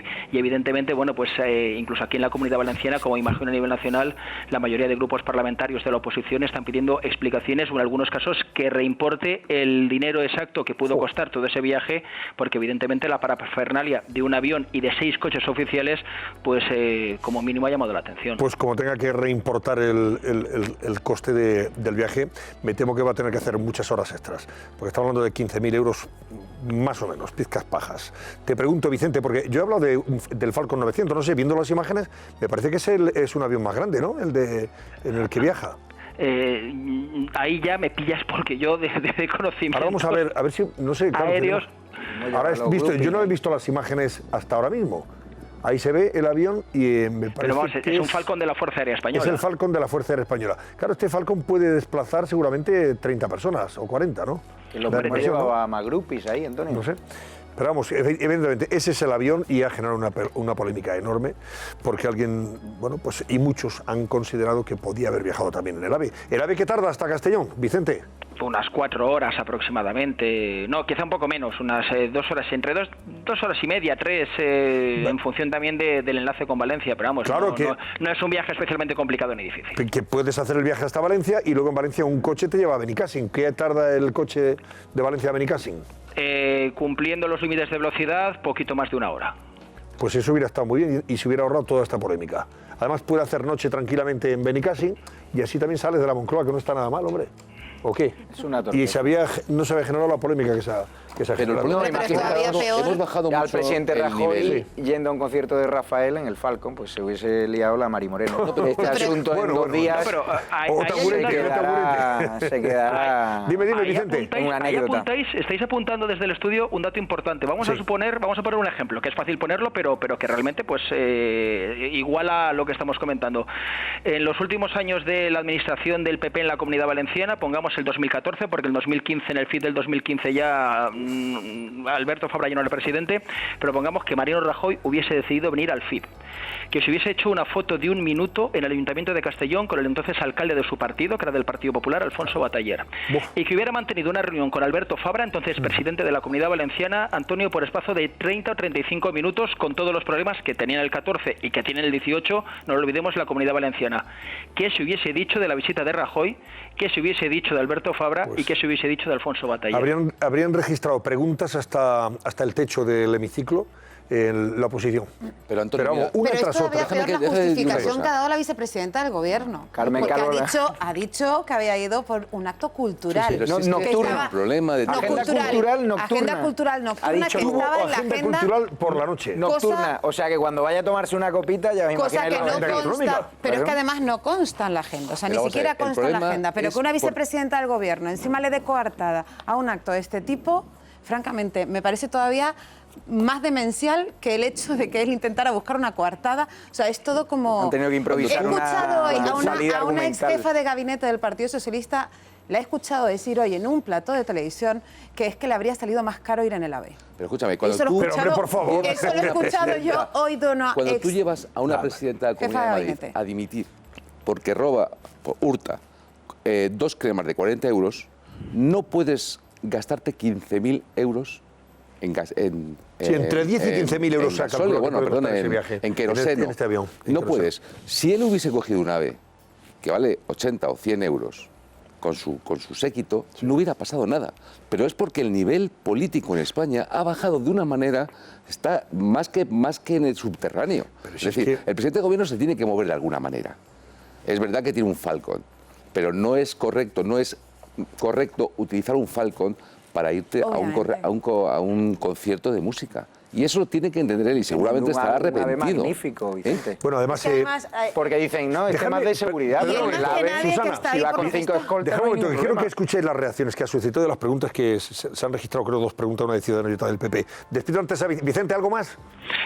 Poco más, únicamente recordar 2 detalles. Uno, lo estáis diciendo desde el estudio, que no figuraba en la agenda oficial de Pedro Sánchez. Y 2, hoy, por ejemplo, en las reacciones, que no sé si la escucharéis ahora, el presidente Puig ha defendido que Pedro Sánchez venía un poco a reforzar a un evento cultural que evidentemente es importante. Solamente un apunte, me imagino que en España y en la Comunidad Valenciana habrán 300.000 eventos que requieran de un apoyo de instituciones más importantes que el FIB, que en 3 días ha reunido en cada una de sus jornadas a más de 40.000 visitantes. Claro, pero claro, en esos otros festivales no actúa The Killers, que era el objetivo de esta visita. Y que son francamente buenos. Claro, y son francamente buenos. Gracias, Vicente Ordaz, un abrazo como siempre. Gracias por tu apoyo.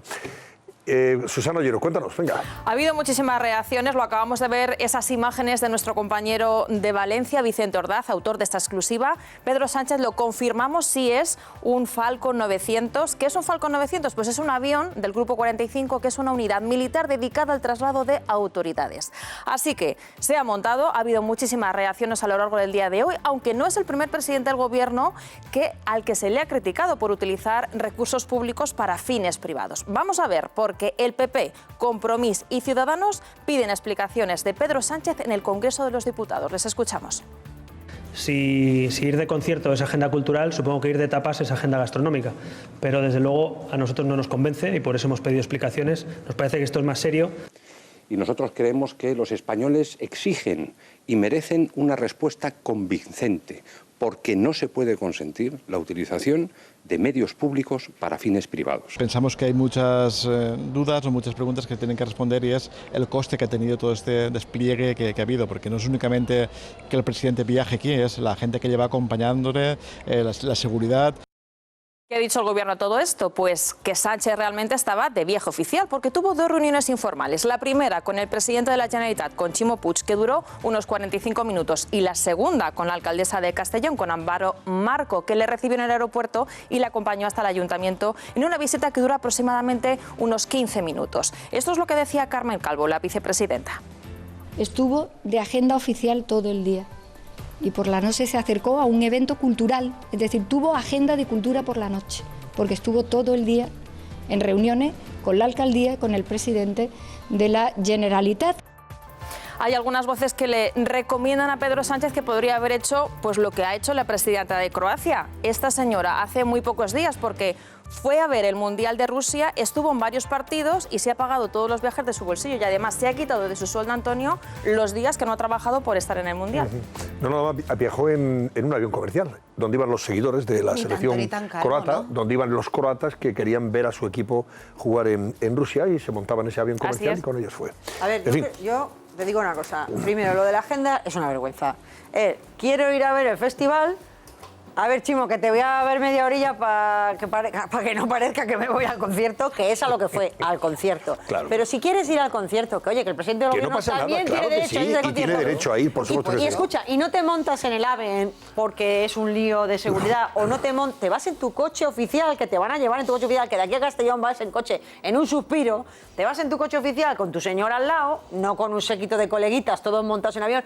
Que es que se están comportando como venga, que nos vamos en el autobús de botellón, ¿sabes? Que es que eres el presidente del Gobierno, aunque haya llegado de carambola, aunque no te hayas hecho todavía la idea que eres el presidente del Gobierno. No te puedes ir en el avión oficial a un concierto y además poner de excusa que vas a ver a Chimo media hora y además obligar a Carmen Calvo a hacer el ridículo, que es que salimos a ridículo por Martu, semana de Carmen Calvo. La vida de estrella de rock gusta mucho. Por favor. Pero que había una alternativa que era más factible, que era la del AVE. Hasta Valencia, vas en el AVE tranquilamente y luego de ahí te desplazas. No, pues si no quieres ir con el AVE, porque es verdad que tienes que ir con los escoltas, no sé qué, llevas al final... Pero la opción de la guerra. Pero para eso va. Pero que puedes irte en tu coche y no pasa nada. Pero si te vas en tu coche con tu señora y del guardia que va al lado del chofer, pues van 4 personas en un coche y fíjate si sale barato esto.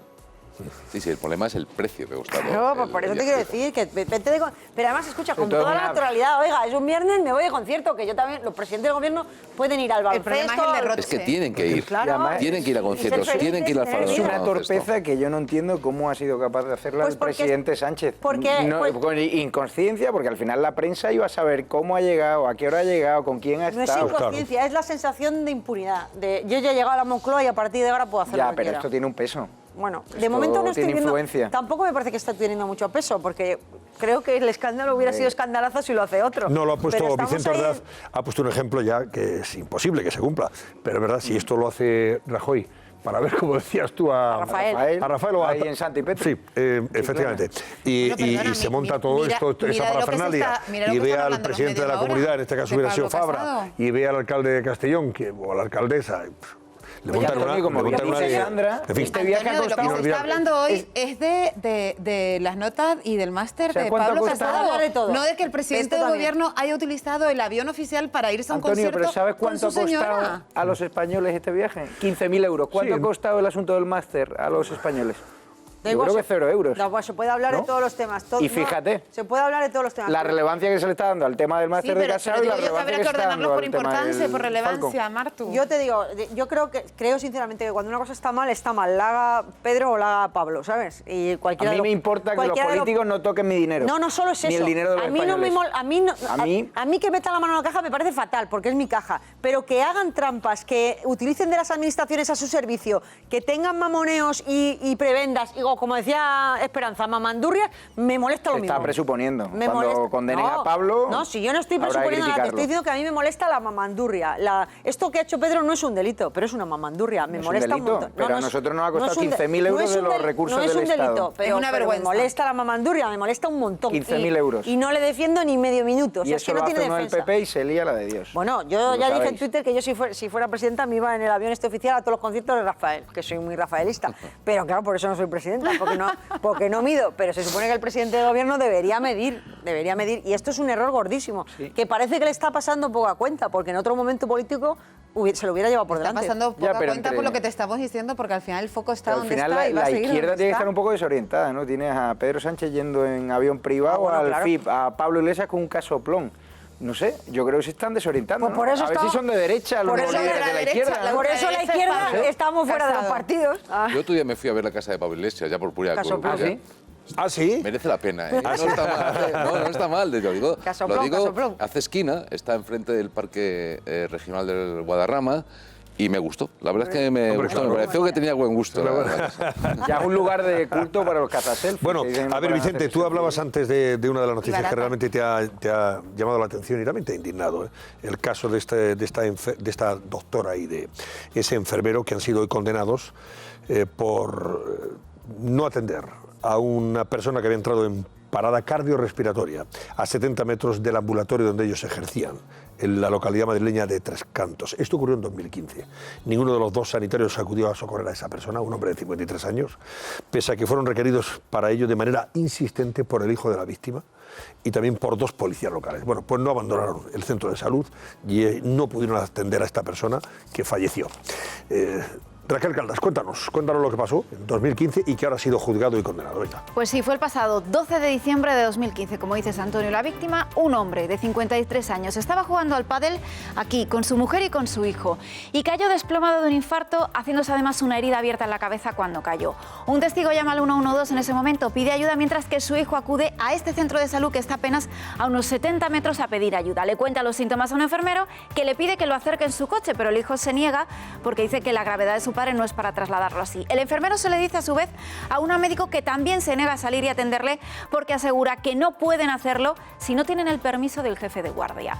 Una patrulla de la policía local intenta socorrerle con un desfibrilador, pero no lo consigue y van a buscar a los sanitarios a este centro de salud para trasladarles en su coche patrulla, pero estos tampoco acceden. Finalmente llega una ambulancia más tarde y no pueden hacer nada por salvarle la vida. Ahora ya ha salido la sentencia de la Audiencia Provincial de Madrid que les condena por un delito de omisión de socorro. Les ha impuesto una multa de 1.920 euros para la médico y de 1.680 euros para el enfermero que se negaron a atenderles. Además, tendrán que tener una inhabilitación de 6 meses para desarrollar su profesión sanitaria y tienen que dar una indemnización a la familia de 100.000 euros para la viuda y para los 2 hijos del fallecido. Antonio.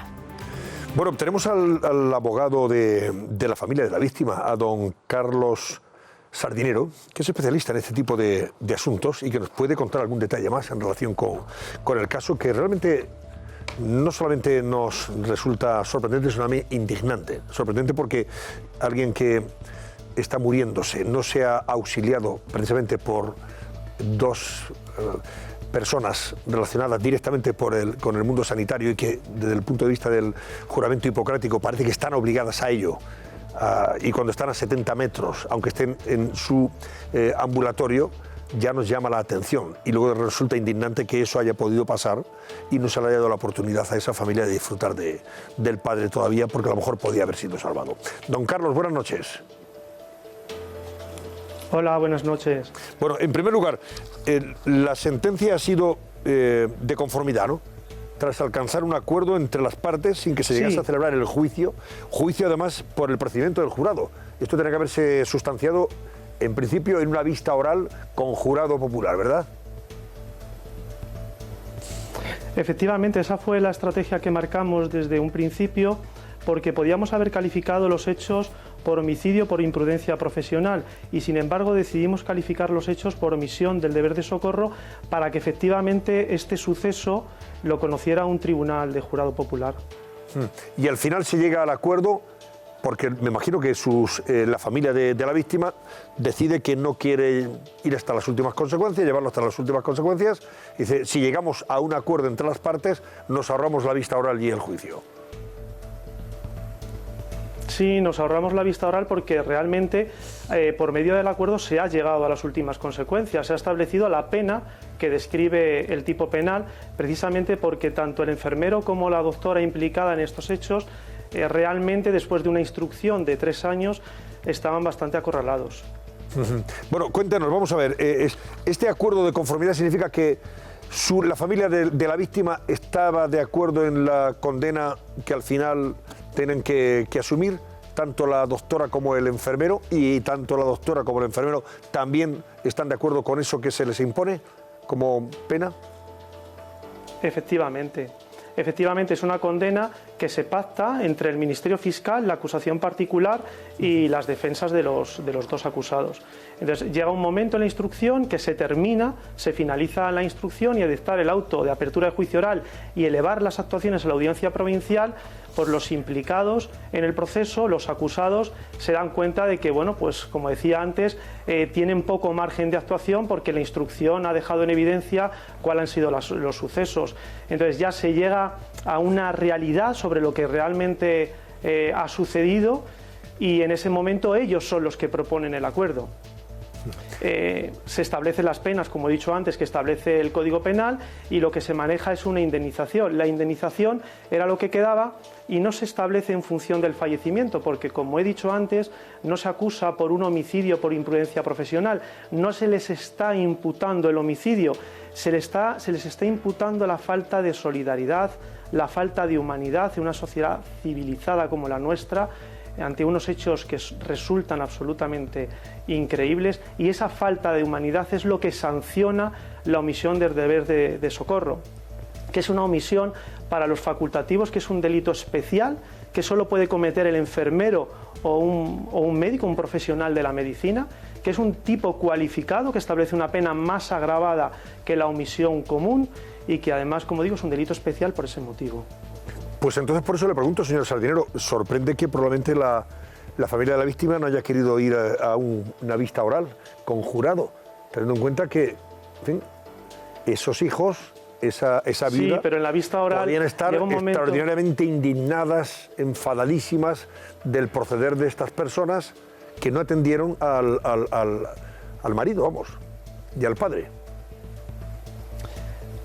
La familia no solo estaba indignada, la familia durante todo el proceso lo ha vivido pues con mucha dureza, con mucha tristeza.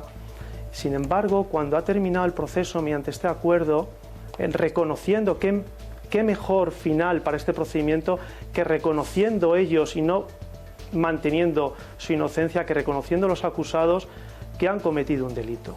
Es decir, qué mejor final. Al final, para la familia ha sido pues un alivio.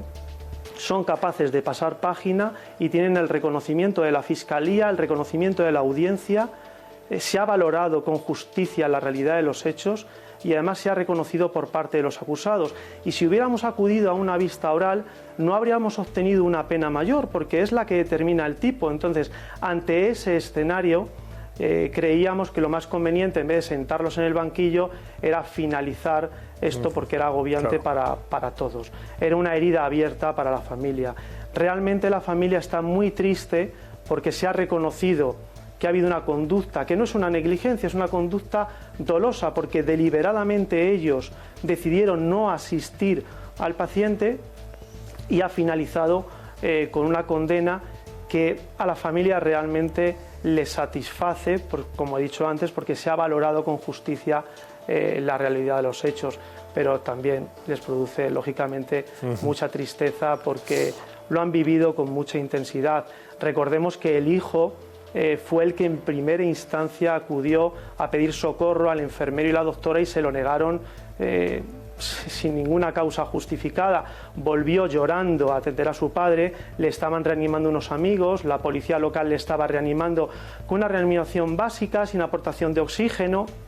Es verdad que le pusieron un desfibrilador automático que saltó 2 veces, pero no conseguían reanimarle. El paciente merecía una reanimación cardiopulmonar avanzada, con drogas, en fin, con intubación, que no se produjo. Y en ese momento, pues la policía local, cuando ve que llega el chico llorando diciendo que no le están atendiendo a su padre, que no quieren salir a atender a su padre, no da crédito y decide enviar un patrulla, mientras otro patrulla, 2 componentes de un patrulla, le están reanimando. Es en ese momento cuando la policía se persona y les pide explicaciones encarecidamente, con esta palabra consta en el atestado, les piden que salgan a ayudar a esta persona que está tumbada, convulsionando, sin pulso. Se niegan y la policía les advierte de las repercusiones penales y reglamentarias que puede acarrear esta conducta, y ellos deliberadamente deciden no salir porque consideran que no pueden transportar todo el material. La policía les dice, bueno, pues ahí está nuestro radio patrulla y aquí están nuestras manos, y si no, salga usted. Aunque sea solo usted, porque va a reanimarle mucho mejor que nosotros. Claro. Se niegan completamente. Y esto se ve agravado porque desde la puerta del centro sanitario se podía observar todo el tumulto, los gritos, claro, la mujer llorando, es decir, se podía observar qué era lo que estaba pasando ahí. Entonces, es una sensación para la familia como de incredulidad, ¿no?, unida a la tristeza, a la decepción por parte de estos servicios, que tienen la obligación y, como decía, el juramento hipocrático, ¿no?, de atender a un paciente que está en un riesgo, en una situación de riesgo vital, y sin embargo se negaron. Es decir, después, durante el pleito, alegaron que no podían abandonar el centro porque el protocolo del centro sanitario les impedía abandonarlo.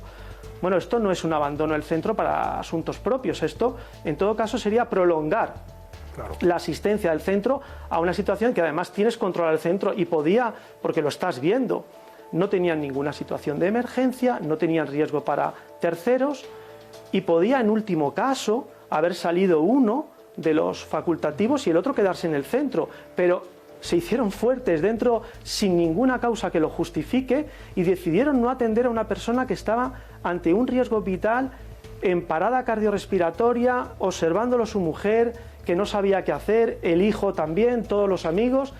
Y esto, o sea, una situación absolutamente rocambolesca que ha podido describir perfectamente la audiencia provincial e imponer justicia final, porque al final la familia no buscaba ni una gran indemnización ni absolutamente nada, sino que se reconociera lo que había sucedido. Claro. Le pregunto y que una estas cosa, personas señor Letrado, que habían actuado de esta manera, sí. Le pregunto brevemente, porque estamos mal de tiempo, ¿se ha valorado en este proceso la posibilidad de que este paciente, de que esta persona hubiera podido sobrevivir si hubieran sido atendidos por estos 2 facultativos, por el enfermero y la doctora en cuestión? Es posible que hubiera sobrevivido, pero como se trata de una omisión, no podemos volver al final y no podemos saber si aplicando la terapia, el tratamiento que merecía el paciente, habría sobrevivido.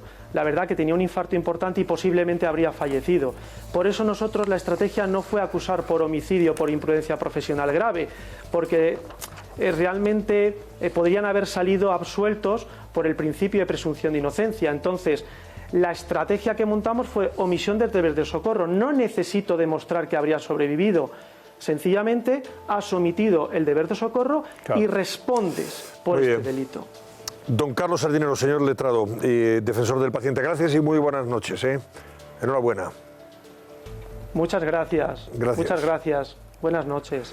Bueno, luego si queréis dais alguna opinión sobre este asunto que me parece realmente relevante e importante. No es la primera vez que ha ocurrido esto. No es la primera ha habido otros casos que también se han fechado en circunstancias parecidas. Ahora me das tu opinión, Martu. Déjame que vayamos a publicidad, que me están pidiendo ya que tenemos que hacer esta pausa antes de las 12. Ahora mismo volvemos. A continuación, les avanzamos las portadas de los principales periódicos que encontrarán mañana en los kioscos. Esta noche, en El Cascabel.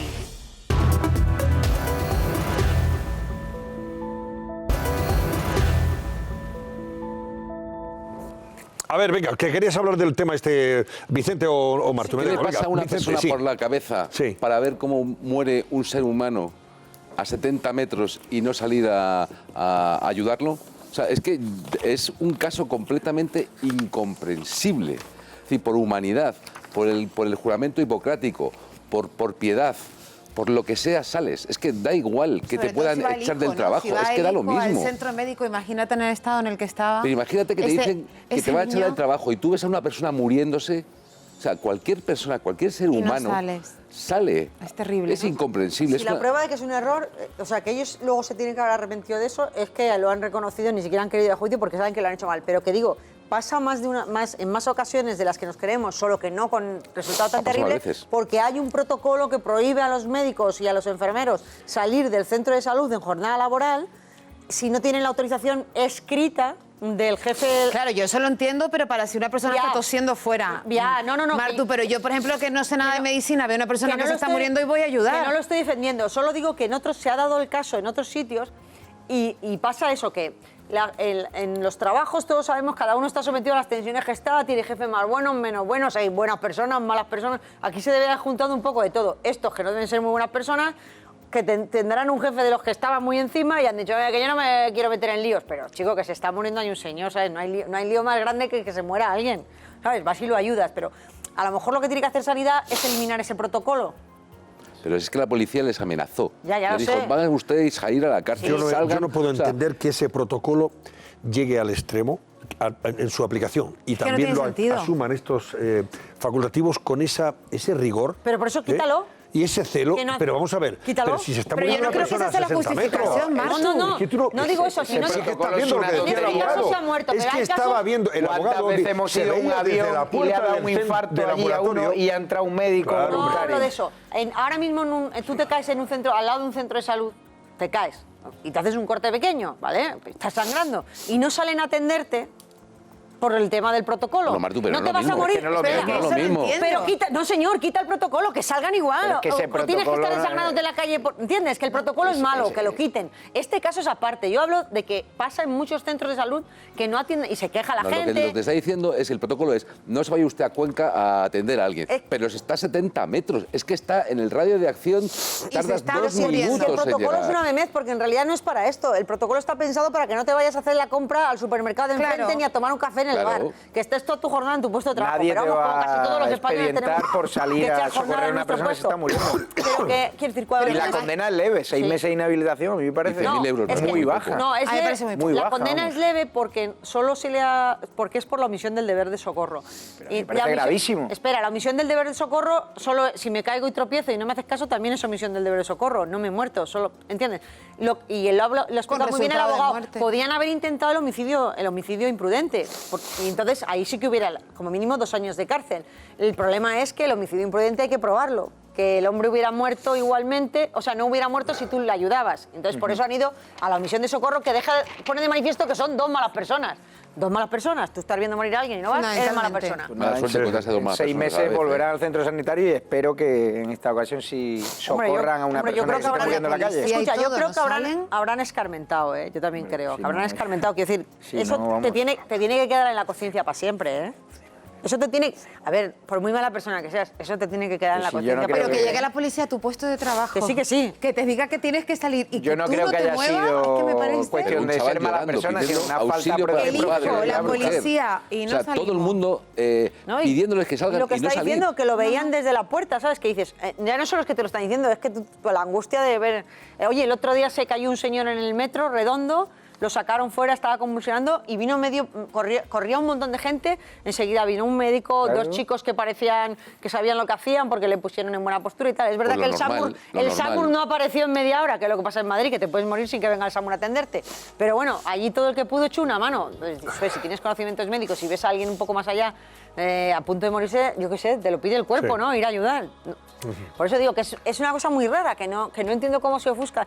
Lo que tú dices, va el hijo, va la policía, oiga, que le llevo a caballo, pero vaya. Pero vamos a ver, no era consciente esta doctora y ese enfermero que evidentemente si ocurría la tragedia, que al final se materializa, iban a ser juzgados, iban a ser imputados. Claro, si la por un policía se delito lo de omisión advierte, es que de la policía socorro. se lo dice. Pero si es que, por eso no- pero vamos a ver, por eso no entiendo más el que el empecinamiento. protocolo diga que no pueden salir, oiga, si está usted viendo que a 60 metros una persona se está muriendo, usted tiene que salir. Pero por eso no acabo socorrer de a esa entender el persona. empecinamiento, Salvo que ¿qué? esté en ese momento atendiendo a alguien que también esté No, sufriendo, pero- en fin, una parada cardiorrespiratoria dentro del ambulatorio. Pero ¿cuál es el- Es que no había nadie. Pero ¿cuál es la razón del empecinamiento entonces? ¿Qué es lo que yo no puedo entender? Bueno, pues que se enteren los siguientes facultativos que nos estén Que hay que oyendo y salir siempre a que hay que ayudar. salir, hombre. Hay que salir y punto, Pero ya salvo puedo. que Si te estés abre- haciendo y si algo te que abren- te impida. y si te abren un expediente por pues ya lo salvar la vida de defenderemos. alguien, vamos. Pues ya lo Yo le defenderemos. aplaudo y le defiendo pues, toda mi Eso es vida. una medalla. O sea, que te abran un Pues, expediente claro, por salvar la vida a un al ser final humano no hay es un juez honor. que te pueda condenar ¿Quién por te va a esa abrir un circunstancia, expediente hombre, por por eso? favor. Por te ese van a condenar protocolo no tiene ningún por ayudar a una sentido. Por eso persona, digo que- aunque haya El roto el empecinamiento protocolo. es- Bueno, vamos a ver, que tenemos a Nacho Sierra por ahí, experto en animales, que nos va a contar qué está pasando con esto de las avispas. Vean ustedes esto. Galicia en alerta. La avispa asiática suma 3 víctimas mortales. ¿Cómo actuar frente a una de sus picaduras? ¿Qué hacer si las vemos? ¿Está invadiendo este peligroso insecto nuestro país? Nacho Sierra, experto en animales, nos lo cuenta a continuación. Así, sí. Vamos a ver, que me ha traído aquí Nacho Sierra. Buenas noches. Me has traído aquí unos animalitos que dan un poquito de repelús. Bueno, está hablando de unas... ¿Esto es abeja o esto...? A ver si Bueno, luego en un momento terminado. Sí, a ver, podemos... vamos a ver. Muéstralo, El Nacho. tema es el Esto siguiente. Lo de avispa asesina, yo Sí. creo que lo dio un medio de comunicación Sí. sensacionalista. Esta está viva, ¿eh? Esta está viva. fiambre, pero esa está vivita y coleando. Están ¿eh? disecadas. Una que hay... Entonces- ¿Se puede ¿La puedes poner así para que se vea también? ¿no? Sí, bueno, se ve poquito Bueno, porque se ve está aquí poquito. metida, no la podemos soltar. No, por favor. No, pero si esta es se te ocurra. abeja, esta es abeja. ¿Esta es Hay que- abeja? Bueno, sí, bueno. hay que diferenciar. Bueno, voy a contar, perdón un Sí, momento, cuéntalo, mira, cuéntalo. voy a contar que un hombre de 65 años, vecino de la parroquia de Parada, en el municipio orensano de San Cristóbal de Cea, murió en la tarde del pasado sábado, que es la razón y el motivo de que hayamos apelado al conocimiento de Nacho Sierra, por la reacción a la picadura de una avispa, insecto al que era alérgico. Hasta ahí la noticia. El suceso tuvo lugar, son las 6 de la tarde del sábado, el fallecido se encontraba trabajando en una huerta situada en las inmediaciones de su casa en Parada. En cualquier caso, ¿por qué se produce cierta alarma? Porque es la tercera persona que muere por picadura de avispa en una semana en Galicia. Casualmente en Galicia, no sabemos si se han producido otros casos en otras partes de España, pero en Galicia 3 personas han muerto en menos de una semana por picaduras de avispa.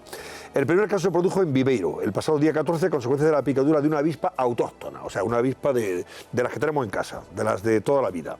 Días más tarde, un vecino de Oporriño también murió cuando realizaba tareas de limpieza en una finca. Aquí estamos hablando de una avispa velutina, que es la avispa asiática esta, ¿no? misma, Esa que está... a ver, muéstrala ahí. A ver si la podemos ver, que la está mostrando. Esa es la velutina, ¿no? Esta es. Y en cualquier caso, todos eran alérgicos a las picaduras de avispa. Los 3 fallecidos eran alérgicos. A ver, ¿qué diferencias hay entre esta... Bueno, entre estos primero insectos? vamos a dejar la alarma social porque la gente Claro. está asustada. Lo de avispa asesina es que es asesina de abejas y de especies autóctonas, no asesina de No de personas. personas, no de Claro, paisanos. Claro, que es lo importante, ¿no? Entonces, bueno, el problema es que las personas alérgicas, pues evidentemente pueden sufrir de shock anafiláctico o pueden llegar a morir. Pero si tú analizas estadísticamente las muertes de avispas comunes europeas, hay 20 casos a lo mejor en España a lo largo de un año y De personas que mueren por una la avispa picadura de una común, avispa normal, por una avispa. exactamente, la avispa Simplemente que común. son alérgicos. La autóctona, sí. Exacto. Y la picadura primera es menos peligrosa que la segunda. Eso pasa ¿Ah, con sí? todos los animales venenosos. Cuando te pica un animal o te muerde un animal venenoso y has sufrido pues más de lo que deberías de haber sufrido en cuanto al impacto biológico, ¿no? Que has podido tener un fuerte hinchazón, una fuerte reacción, entonces tienes que prevenir que no haya una segunda. La segunda puede ser mucho más fuerte y es la que puede conducir al shock anafiláctico o puede llegar, en algunos casos, de estas personas a lo mejor debilitadas, ancianos, niños, puede llegar a la muerte. Pero que no hay que alarmarse, que son muy pocos casos. Por eso, pero ¿qué cantidad de veneno puede tener un insecto de esta naturaleza, como es una avispa autóctona, la avispa de las que tenemos en casa, para que te pueda matar? ¿Es porque tienes una alergia especial al veneno de el esa veneno avispa? De las dos avispas es similar. Yo además esta mañana me he informado con entomólogos y es similar, es decir, la avispa velutina es un poco más grande, quizás puede inocular algo más, pero realmente el problema no está en la cantidad de veneno, está en cómo tu cuerpo reacciona ante el veneno. Y esto es lo que te puede llevar a una muerte o a un shock o a sufrir de una parada cardiorrespiratoria. Es decir, pero eso solo con una picadura, si te pican dos o tres ya, probablemente te quedas isofacto. Evidentemente. Yo hace muchos años me picó escorpión, 3 escorpiones, pero africanos, que eran débiles, son como 3 avispas cada uno, y me tuvieron que meter urbasón en vena y tuve que estar en el hospital. Y eso que, fíjate, una picadura de un escorpión que no es de los... Que no, es de los más leves, es de los más leves, sí, africanos. No, claro, si te pica uno californiano, uno de estos, pues o del Sáhara, ¿no? Pero bueno, lo que es importante es tranquilizar a la gente, que el problema es por qué, como decías tú, en Galicia, en el mismo sitio ha ocurrido. Y es posiblemente hay una plaga, es decir, ahí se ha concentrado de alguna forma esta especie que no viene de Europa, que es asiática, que es invasora, y que encima la están confundiendo con esta. Es el avispón español, autóctono. A ver, ¿cómo ¿vale? Vamos a ponerlos aquí. Ahí está. Bien, el de mi mano derecha... Es muy parecido, es que son muy parecidos, ¿verdad? La avispa velutina claro, y el problema es que se están cargando avispones confundiéndolos con la velutina. Que esto no suelen picar, salvo que te metas, claro, entre ellos. Bueno, todas las avispas, las hembras, son las que pican. Porque el aguijón, digamos que es una adaptación del aparato genital o sexual de la avispa o de la abeja. Y luego hay que diferenciarlas de la abeja. Que la abeja no tiene nada que ver, la abeja es un animal están protegidas, es súper beneficioso, ayudan a la polinización, es decir, un mundo sin ovejas, sin abejas sería un mundo sin flores, sin vegetación, es decir, la abeja es un animal... La abeja no ataca, salvo que te vayas a la colmena y claro, en efecto. En fin, y la avispa, si no la molestas y no defiende su avispero, entonces pues tampoco, ¿no? Lo que hay que saber es que además la avispa, cuando te pica, el aguijón se desprende. ¿Vale? En la abeja... Se te queda dentro. Él ya puede sacar el aguijón varias veces. La abeja, cuando te pica, el aguijón se queda en el interior, lo cual pierde el abdomen. No en todos los casos, pero sí en muchos. Si pierden el abdomen, mueren. Mueren, claro. Entonces, esas son un poco las dos diferencias. Son fáciles de diferenciar. Aquí no se ve muy bien a la abeja, pero bueno, la abeja es más pequeña, es más rechonchita, tiene unos colores así... Bueno, y la avispa, todos la conocemos, porque la avispa, la típica de las franjas amarillas, la autóctona, que aquí no está, este es el avispón. Y luego está la velutina, que es tonos más oscuros, con el final un poco con rayas así amarillentas. Sería un poco... ¿Y esto que tenemos ahí, este sería el nido el avispero nido de las velutinas? No, o de cualquier... Esto es un avispero de avispas normales y corrientes. ¿Ah, sí? Y el de la velutina es igual, el de la asiática. Es decir, las avispas hacen todas más o menos... Date cuenta que hay 10.000 tipos de avispas en el mundo. Pero bueno, todas más o menos construyen los avisperos igual. Y lo que sí hay que tener mucho cuidado... ¿Cuántas pueden meterse ahí? ¿Cuántas pueden vivir ahí? Yo creo, no lo sé, pero vamos, calculo que cerca de 1 millón. ¿Sí? Depende, es que hay avisperos que son más pequeñitos y hay avisperos que se han encontrado en casas que son el doble. Miles, cientos de miles de avispas pueden meterse ahí. Sí, porque es que esto puede crecer de una forma tan brutal que hay casas en las que quitar esto, porque esto es muy peligroso. ¿Dónde suelen hacer este tipo de avisperos? En cualquier parte, es decir, desde árboles, depende de las especies, lo pueden hacer. Pero tiene que haber agua en la proximidad, más vegetación, menos vegetación, árboles frutales, ¿no? No, te lo hacen incluso en las obras. Tú cuando una obra en edificación se queda parada, es muy peligroso entrar en una obra de estas que ya no entran los obreros ni hay trabajo, es muy peligroso porque se forman grandes avisperos. Y luego en las casas de pueblo muchas veces también, dentro de las chimeneas, pueden empezar a construirse esto. Claro, las personas no lo ven. Y al no lo ver, esto va creciendo hasta que te das cuenta que en tu casa empieza a haber muchas avispas y entonces hay que llamar porque hay una técnica para poder quitar esto. No se puede hacer a la luz del día, hay que hacerlo ya al atardecer. De luego es inquietante ver un avispero. Hay gente que probablemente, creo que la picadura de una de estas personas es porque estaba en tarea de limpieza de su finca, vio un avispero de esta y claro, no sé si le pegaría con la azada o con lo que fuera y claro, se revolvieron contra él. Una cosa muy importante que todo el mundo hace, que es lo que no hay que hacer, cuando tienes una avispa, que empieza todo el mundo a hacer así y a correr. Y esto es provocar. O sea, la avispa, yo te digo la fórmula en la que yo me quito las avispas, que a mí las avispas tampoco me gustan, como a nadie, pero yo nunca salgo corriendo ni hago espavientos, que mucha gente lo hace, sino simplemente cuando la avispa se está acercando, soplas. Sopla, ¿no? Y ya está. Es como si el viento se las lleva, y el viento se las lleva. Soplas, pero no hagas así, no empieces a mover las manos. Si te pica, porque... ¿cuál es qué debes hacer si te pica, y no sabes que puedes tener una reacción alérgica lo vas a que puede notar. costarte incluso la vida? Lo vas a notar rápido, pero bueno, lo primero es ponerte frío y bueno, si ves que la cosa se puede hinchar y tal, agua fría, es decir, frío, sobre todo hielo, y si la cosa se pone a empezar, antihistamínicos, y si lo ves que va... ¿Cualquier antihistamínico vale para...? Hombre, yo creo que ahí ya es un tema más médico, pero sí, en realidad, pues yo por ejemplo utilizar un Urbasón, pero inyectable, pero bueno, yo creo que depende un poco de la intensidad de la reacción al veneno. Digo, si es un antihistamínico, por ejemplo, alérgico, para la alergia del polen. Ese podría valer. En una circunstancia como emergencia. Como una emergencia, sí. Vale, pero vamos, sobre todo se nota si tú eres alérgico, sobre todo si has sido alérgico una vez, mucho control, porque si te pican otra vez es cuando puede venir... Martu está interesada en la cosa. Yo quería puntualizar dos cosas. Que los 3 que han fallecido en Galicia, solo uno ha sido de velutina y 2 de avispa autóctona, ¿vale? Porque lo que hay en Galicia es muchas avispas de todas las clases, ¿no? Y el avispón, que por desgracia se lo están cargando confundiéndole con el otro. Y entonces, que el problema de la gente que esté muriendo no es porque haya avispa asiática, que es un desastre que la haya, porque mata a las abejas, pero no es por eso. Y lo que le ha pasado al último señor que ha fallecido es que él era alérgico, él sabía que era alérgico, cuando nota que le pican, entra en casa corriendo y la mujer le pincha adrenalina. Claro, sí. Estaban preparados, lo que pasa es que la reacción ha sido de tal calibre que ni con la adrenalina ha sido capaz de sacarlo adelante. Porque debió ser ya la segunda o tercera. Claro, ya la había picado antes. Claro, el hombre porque ella conocía que... Sí, entonces el hombre entra en casa buscando a su mujer porque sabe que le va a pasar. Y claro, entra en parada y le pincha a la mujer adrenalina. O sea, que estaban perfectamente preparados, pero desgraciadamente pues es una cosa tan muy fuerte para el cuerpo y no ha podido salir adelante. Pero que por regla general no es lo normal. Lo normal es que te pique una avispa y te pique mucho, porque es muy desagradable. Más te mueren por mosquitos en un año que por avispas. Por avispas estamos hablando de una proporción de 20 personas al año. Claro. Bueno, Nacho, pues muchísimas gracias por ilustrarnos al respecto. Nada, a vosotros. Y cuidadín con las avispas. Lo que hay que hacer es molestarlas. Que hay muchos que les gusta también hurgar en este tipo de avisperos. Y luego pasa lo que pasa. Gracias, Nacho Sierra.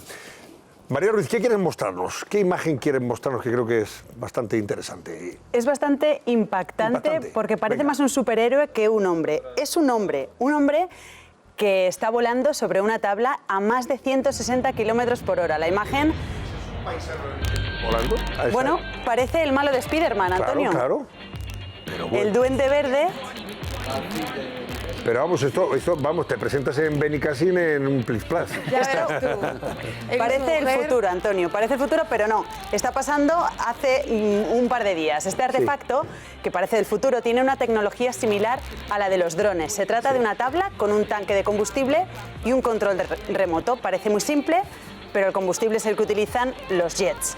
Y sus 4 motores tienen más de 250 caballos cada uno.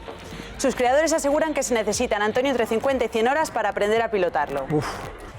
El vídeo se ha hecho viral en Facebook y ya hay cientos de comentarios preguntando dónde se puede comprar. De momento solo es una prueba y se ha hecho en Estados Unidos, en el desierto, y al final, ya lo veremos, el conductor resulta, en broma, detenido. No me digas. Bueno, claro, detenido porque estaba infringiendo muchas normas. Tú imagínate, un aparatito de estos te presentas en la Casa Blanca pero volando, y nunca mejor dicho.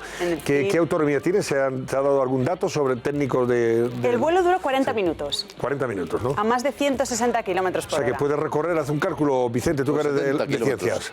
Recorrió. Más o menos 70 kilómetros. 70 kilómetros, muy bien. Llegó un mareo que no vean.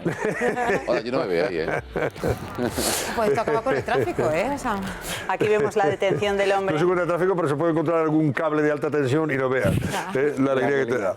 O sea que, en fin, mejor no probarlo. Pero mira, es un aparato que en cualquier caso nos recuerda que la realidad empieza a superar ya la ficción y el cine. Nosotros lo hemos visto, las pelis. Regreso al futuro.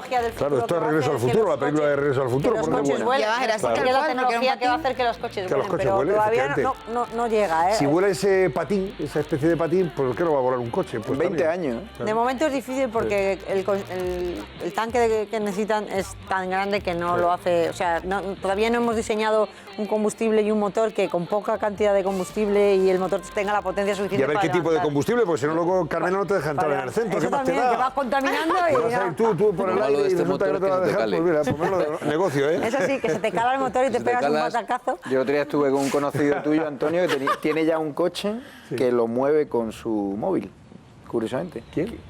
Un conocido tuyo. ¿Ah, sí? Tiene un Tesla, el nuevo modelo, que lo mueve con el móvil. ¿Qué me dices? Lo aparca con el móvil, lo saca con el móvil, lo acelera sin ningún problema. El coche iba solo, ¿eh? Luego me dices quién es el Sí, te lo voy a decir. porque merece la pena verlo. Sí, además se abren las puertas como un coche Blade Runner. Pero está prohibido en España, lo sabes, ¿no? Tienes que ir sentado de... Está prohibido. Menos mal que no me monté dentro, pero los coches sin piloto todavía están prohibidos en España. Claro.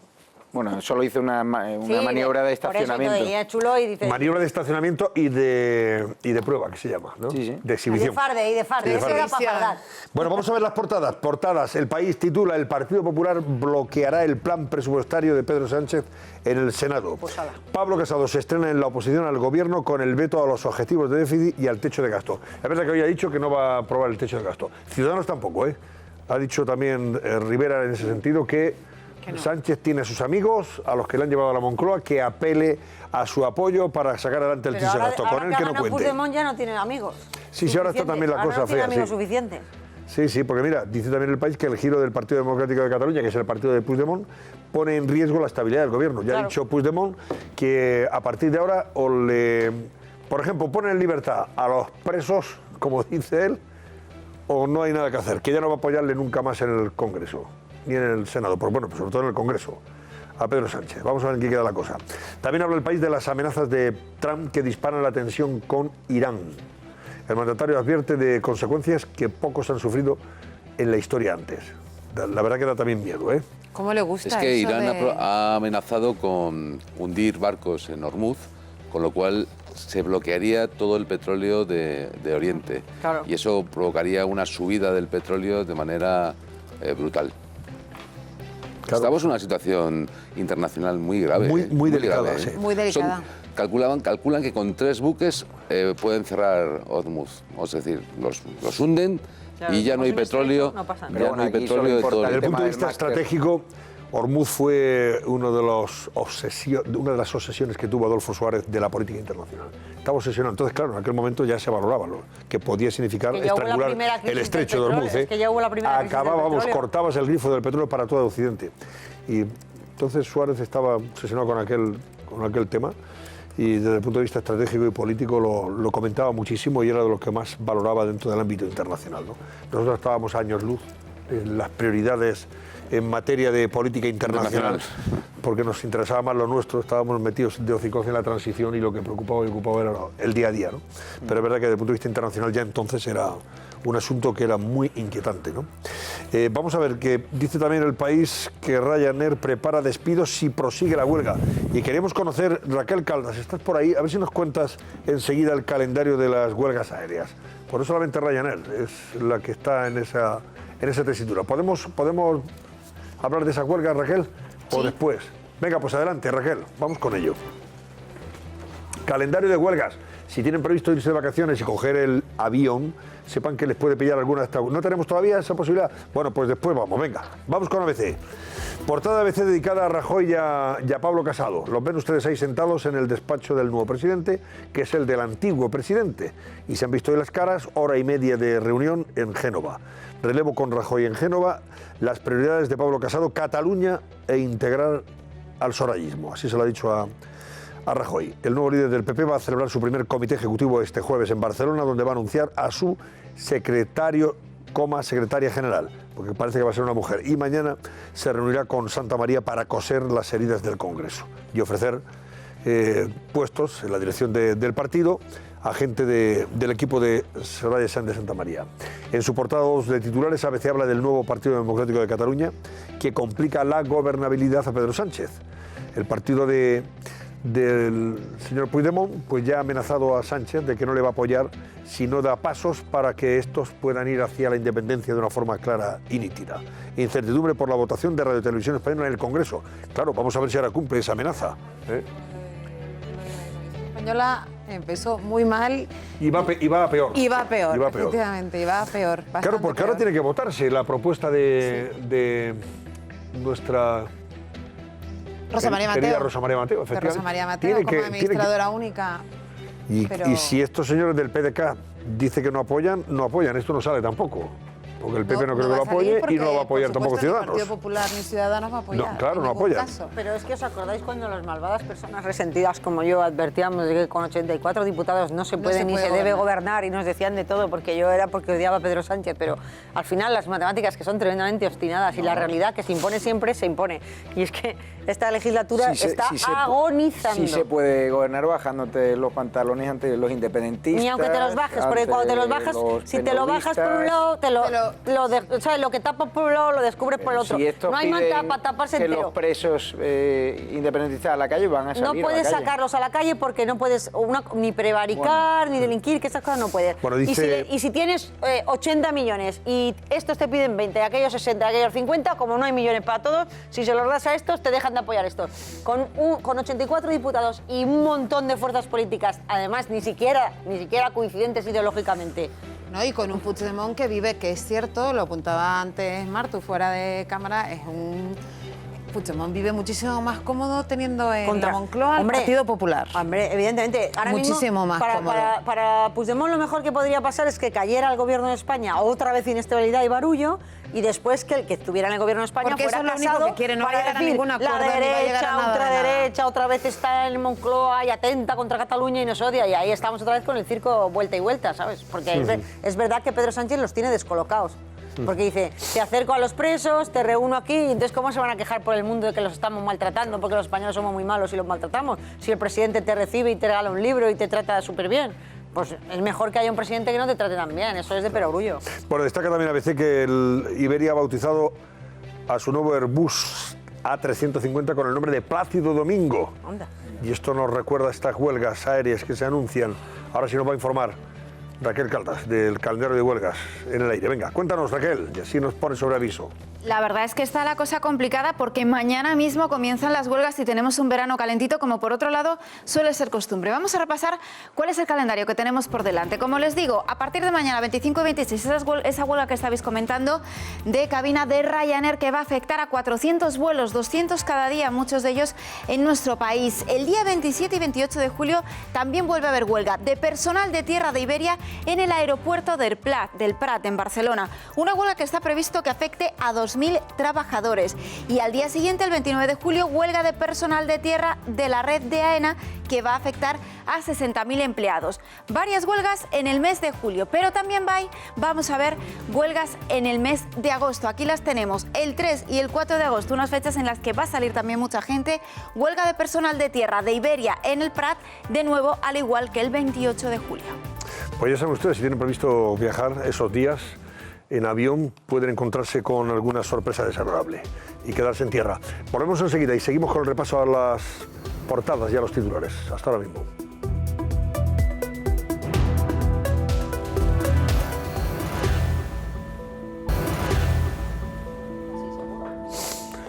Bueno, voy con la portada de La Razón, que dice que la minoría absoluta de Pedro Sánchez, minoría porque es minoría lógicamente, se desmorona. La debilidad parlamentaria pone a prueba votaciones clave en el Congreso.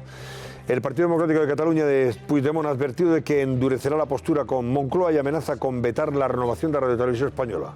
En las próximas horas saldremos dudas. Podemos y Bildu también presionan a Sánchez para que se investigue a la corona, o sea, al rey, y ven insuficiente al rey emérito, y ven insuficiente el aumento del déficit.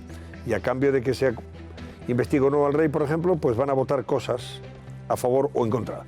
Partido Popular y Ciudadanos no apoyarán el techo de gasto e instan al PSOE a votarlo con separatistas y populistas. La verdad que se presenta el otoño más que calentito desde el punto de vista político.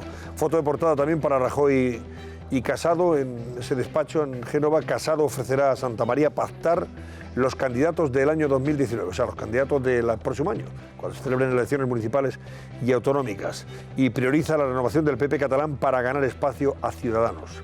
También destaca La Razón que la ministra Calvo defiende que la visita del presidente a ese festival de Benicàssim era agenda cultural, a propósito de la polémica que ha suscitado ese asunto, y que Cifuentes insiste ante la juez en que hizo el máster que niegan las profesoras. También habla de una investigación al presidente de la Federación Española de Fútbol, a Rubiales, que pagó la reforma de su casa con dinero de la Asociación de Futbolistas Españoles, la AFE, siendo el presidente. que son noticias que le invitamos a que lean en las próximas horas. También voy con El Mundo, foto de portada para Pedro Sánchez y Susana Díaz hoy en la Moncloa, carantoñas ante las elecciones. Es lo que titula. La verdad que yo he dicho antes que amigos para siempre y eso parece, ¿no? Con lo mal que aparentemente se llevaban, pues ahora miel sobre hojuelas. Mira qué contentos los dos. Puigdemont amenaza con retirar el apoyo a Pedro Sánchez. El PDeCAT ordena a sus diputados que estén preparados para bloquear la acción del gobierno. Nuestros votos son cruciales y se tienen que hacer valer, le han dicho a Pedro Sánchez. Los constitucionalistas advierten del riesgo de disturbios tras las cruces de Vic. Esto que ha pasado en Vic. ¿Qué os parece, por cierto? Os pido una opinión rápida. Ese coche que irrumpe en la Plaza Mayor de Vic. A mí no me gusta lo que ha hecho. Y que pero se lleva algunas problemas psiquiátricos. Cruces, pero es que habían sembrado de cruces amarillas todo el espacio A mí no me gusta público. lo que ha hecho este hombre, pero acusar a este hombre de un delito de odio es que es el mundo al revés. Sí. Es decir, ellos colocan un montón de cruces, hay alguien que yo creo que, bueno, pues un ataque de nervios o que perdió la cabeza, lo que sea, que tampoco no pone en peligro la vida de nadie. Y le acusan de un delito de odio. No, no es tremendo. Que luego están ahuyentando el turismo. Pretenden. Están ahuyentando el turismo. Tú vas a Vic y ves esa plaza llena de cruces amarillas y te dan ganas de no volver. Y este hombre, por lo que tengo entendido, tiene problemas psiquiátricos, no se ha tomado la medicación y que quieren vincular esto a los constitucionalistas que van en contra del independentismo me parece surrealista. Es un hombre que no se toma la medicación. Para ocupar la plaza pública de Vic todo el día, toda la plaza entera, alguien habrá pedido un permiso y habrá pagado el precio que tiene, porque tú para poner un kiosco pagas un precio al ayuntamiento. Pues el ayuntamiento se lo ha dado gratis. No, de amores. es que eso es malversación y prevaricación, y entonces ahí tendría que haber alguien espabilado pero ahí tiene que haber alguien de sociedad civil catalana o de ciudadanos que debe denunciar al ayuntamiento de Vic por utilización del espacio público, porque oye, los vecinos, los hay que son de los de las cruces y los hay que serán de círculos y pues ahora lo que tiene que hacer ahora los constitucionalistas, lo que tienen que hacer es denunciar. llegar a... Pues además de denunciar, si eso no tiene consecuencias, se van a la placita en cuestión y ponen ahí su kiosquito. Pero es que entonces viene el municipalite y otra vez le ponen 20 mástiles con la bandera de España. Y 20 mástiles con la bandera de España. Y viene el municipalite multa. Ya verás cómo pero viene el se arma municipalite la de Dios. multa, porque tú no... Es que de verdad, la utilización de vía pública está regulada en las ordenanzas y tiene un precio. Pues esto lo han hecho de gratis amor, eso te lo puedo asegurar. Estamos de vuelta enseguida y completamos el repaso a los periódicos.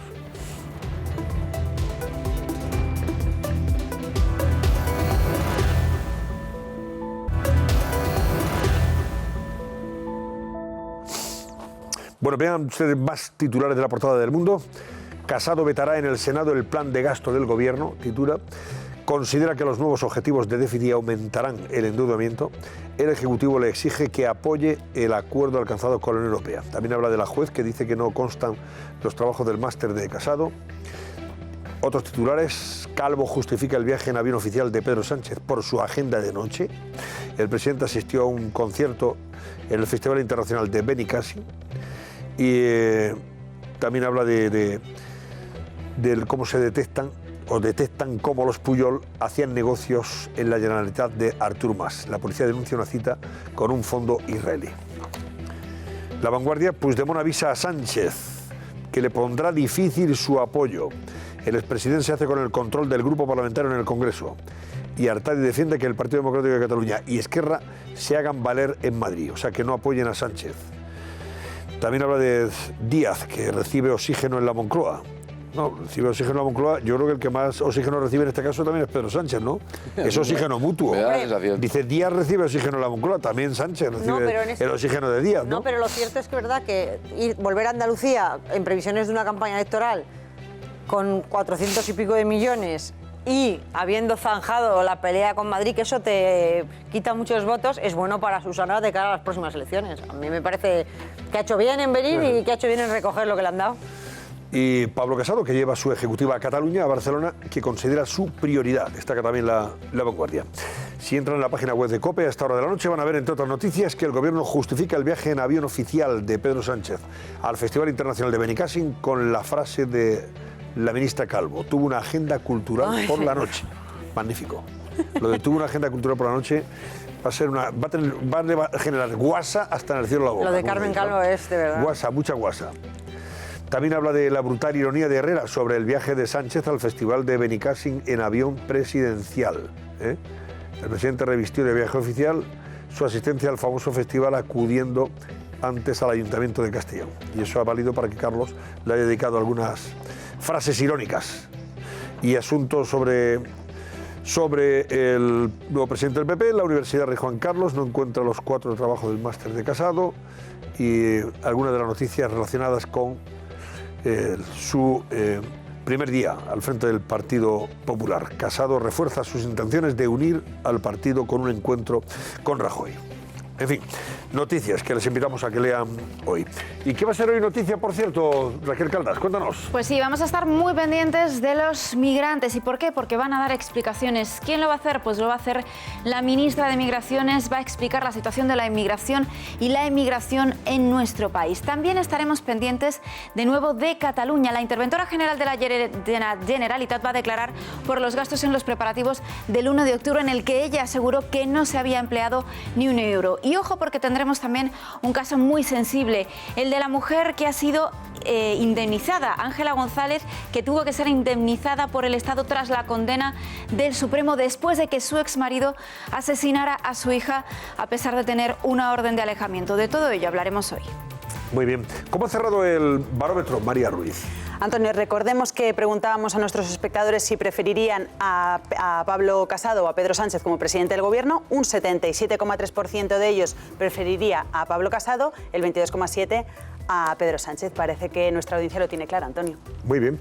Pues ahí lo dejamos entonces. Adiós, Javier Negre. Adiós. Y buenas noches. Adiós, Sandra Fernández. Buenas noches. Descanses. También Martu Garrote y Vicente González Buenas Zavalla. noches. Adiós, Antonio. Gracias. Y a ustedes por la atención que nos han prestado. vacaciones. Y felices vacaciones para los que os vais, claro. Para lo que nos vamos ya. Exactamente. Y ustedes nada, ya saben, tienen una cita aquí a las 10 aproximadamente, 13. Y en el Cascabel, aquí les esperamos.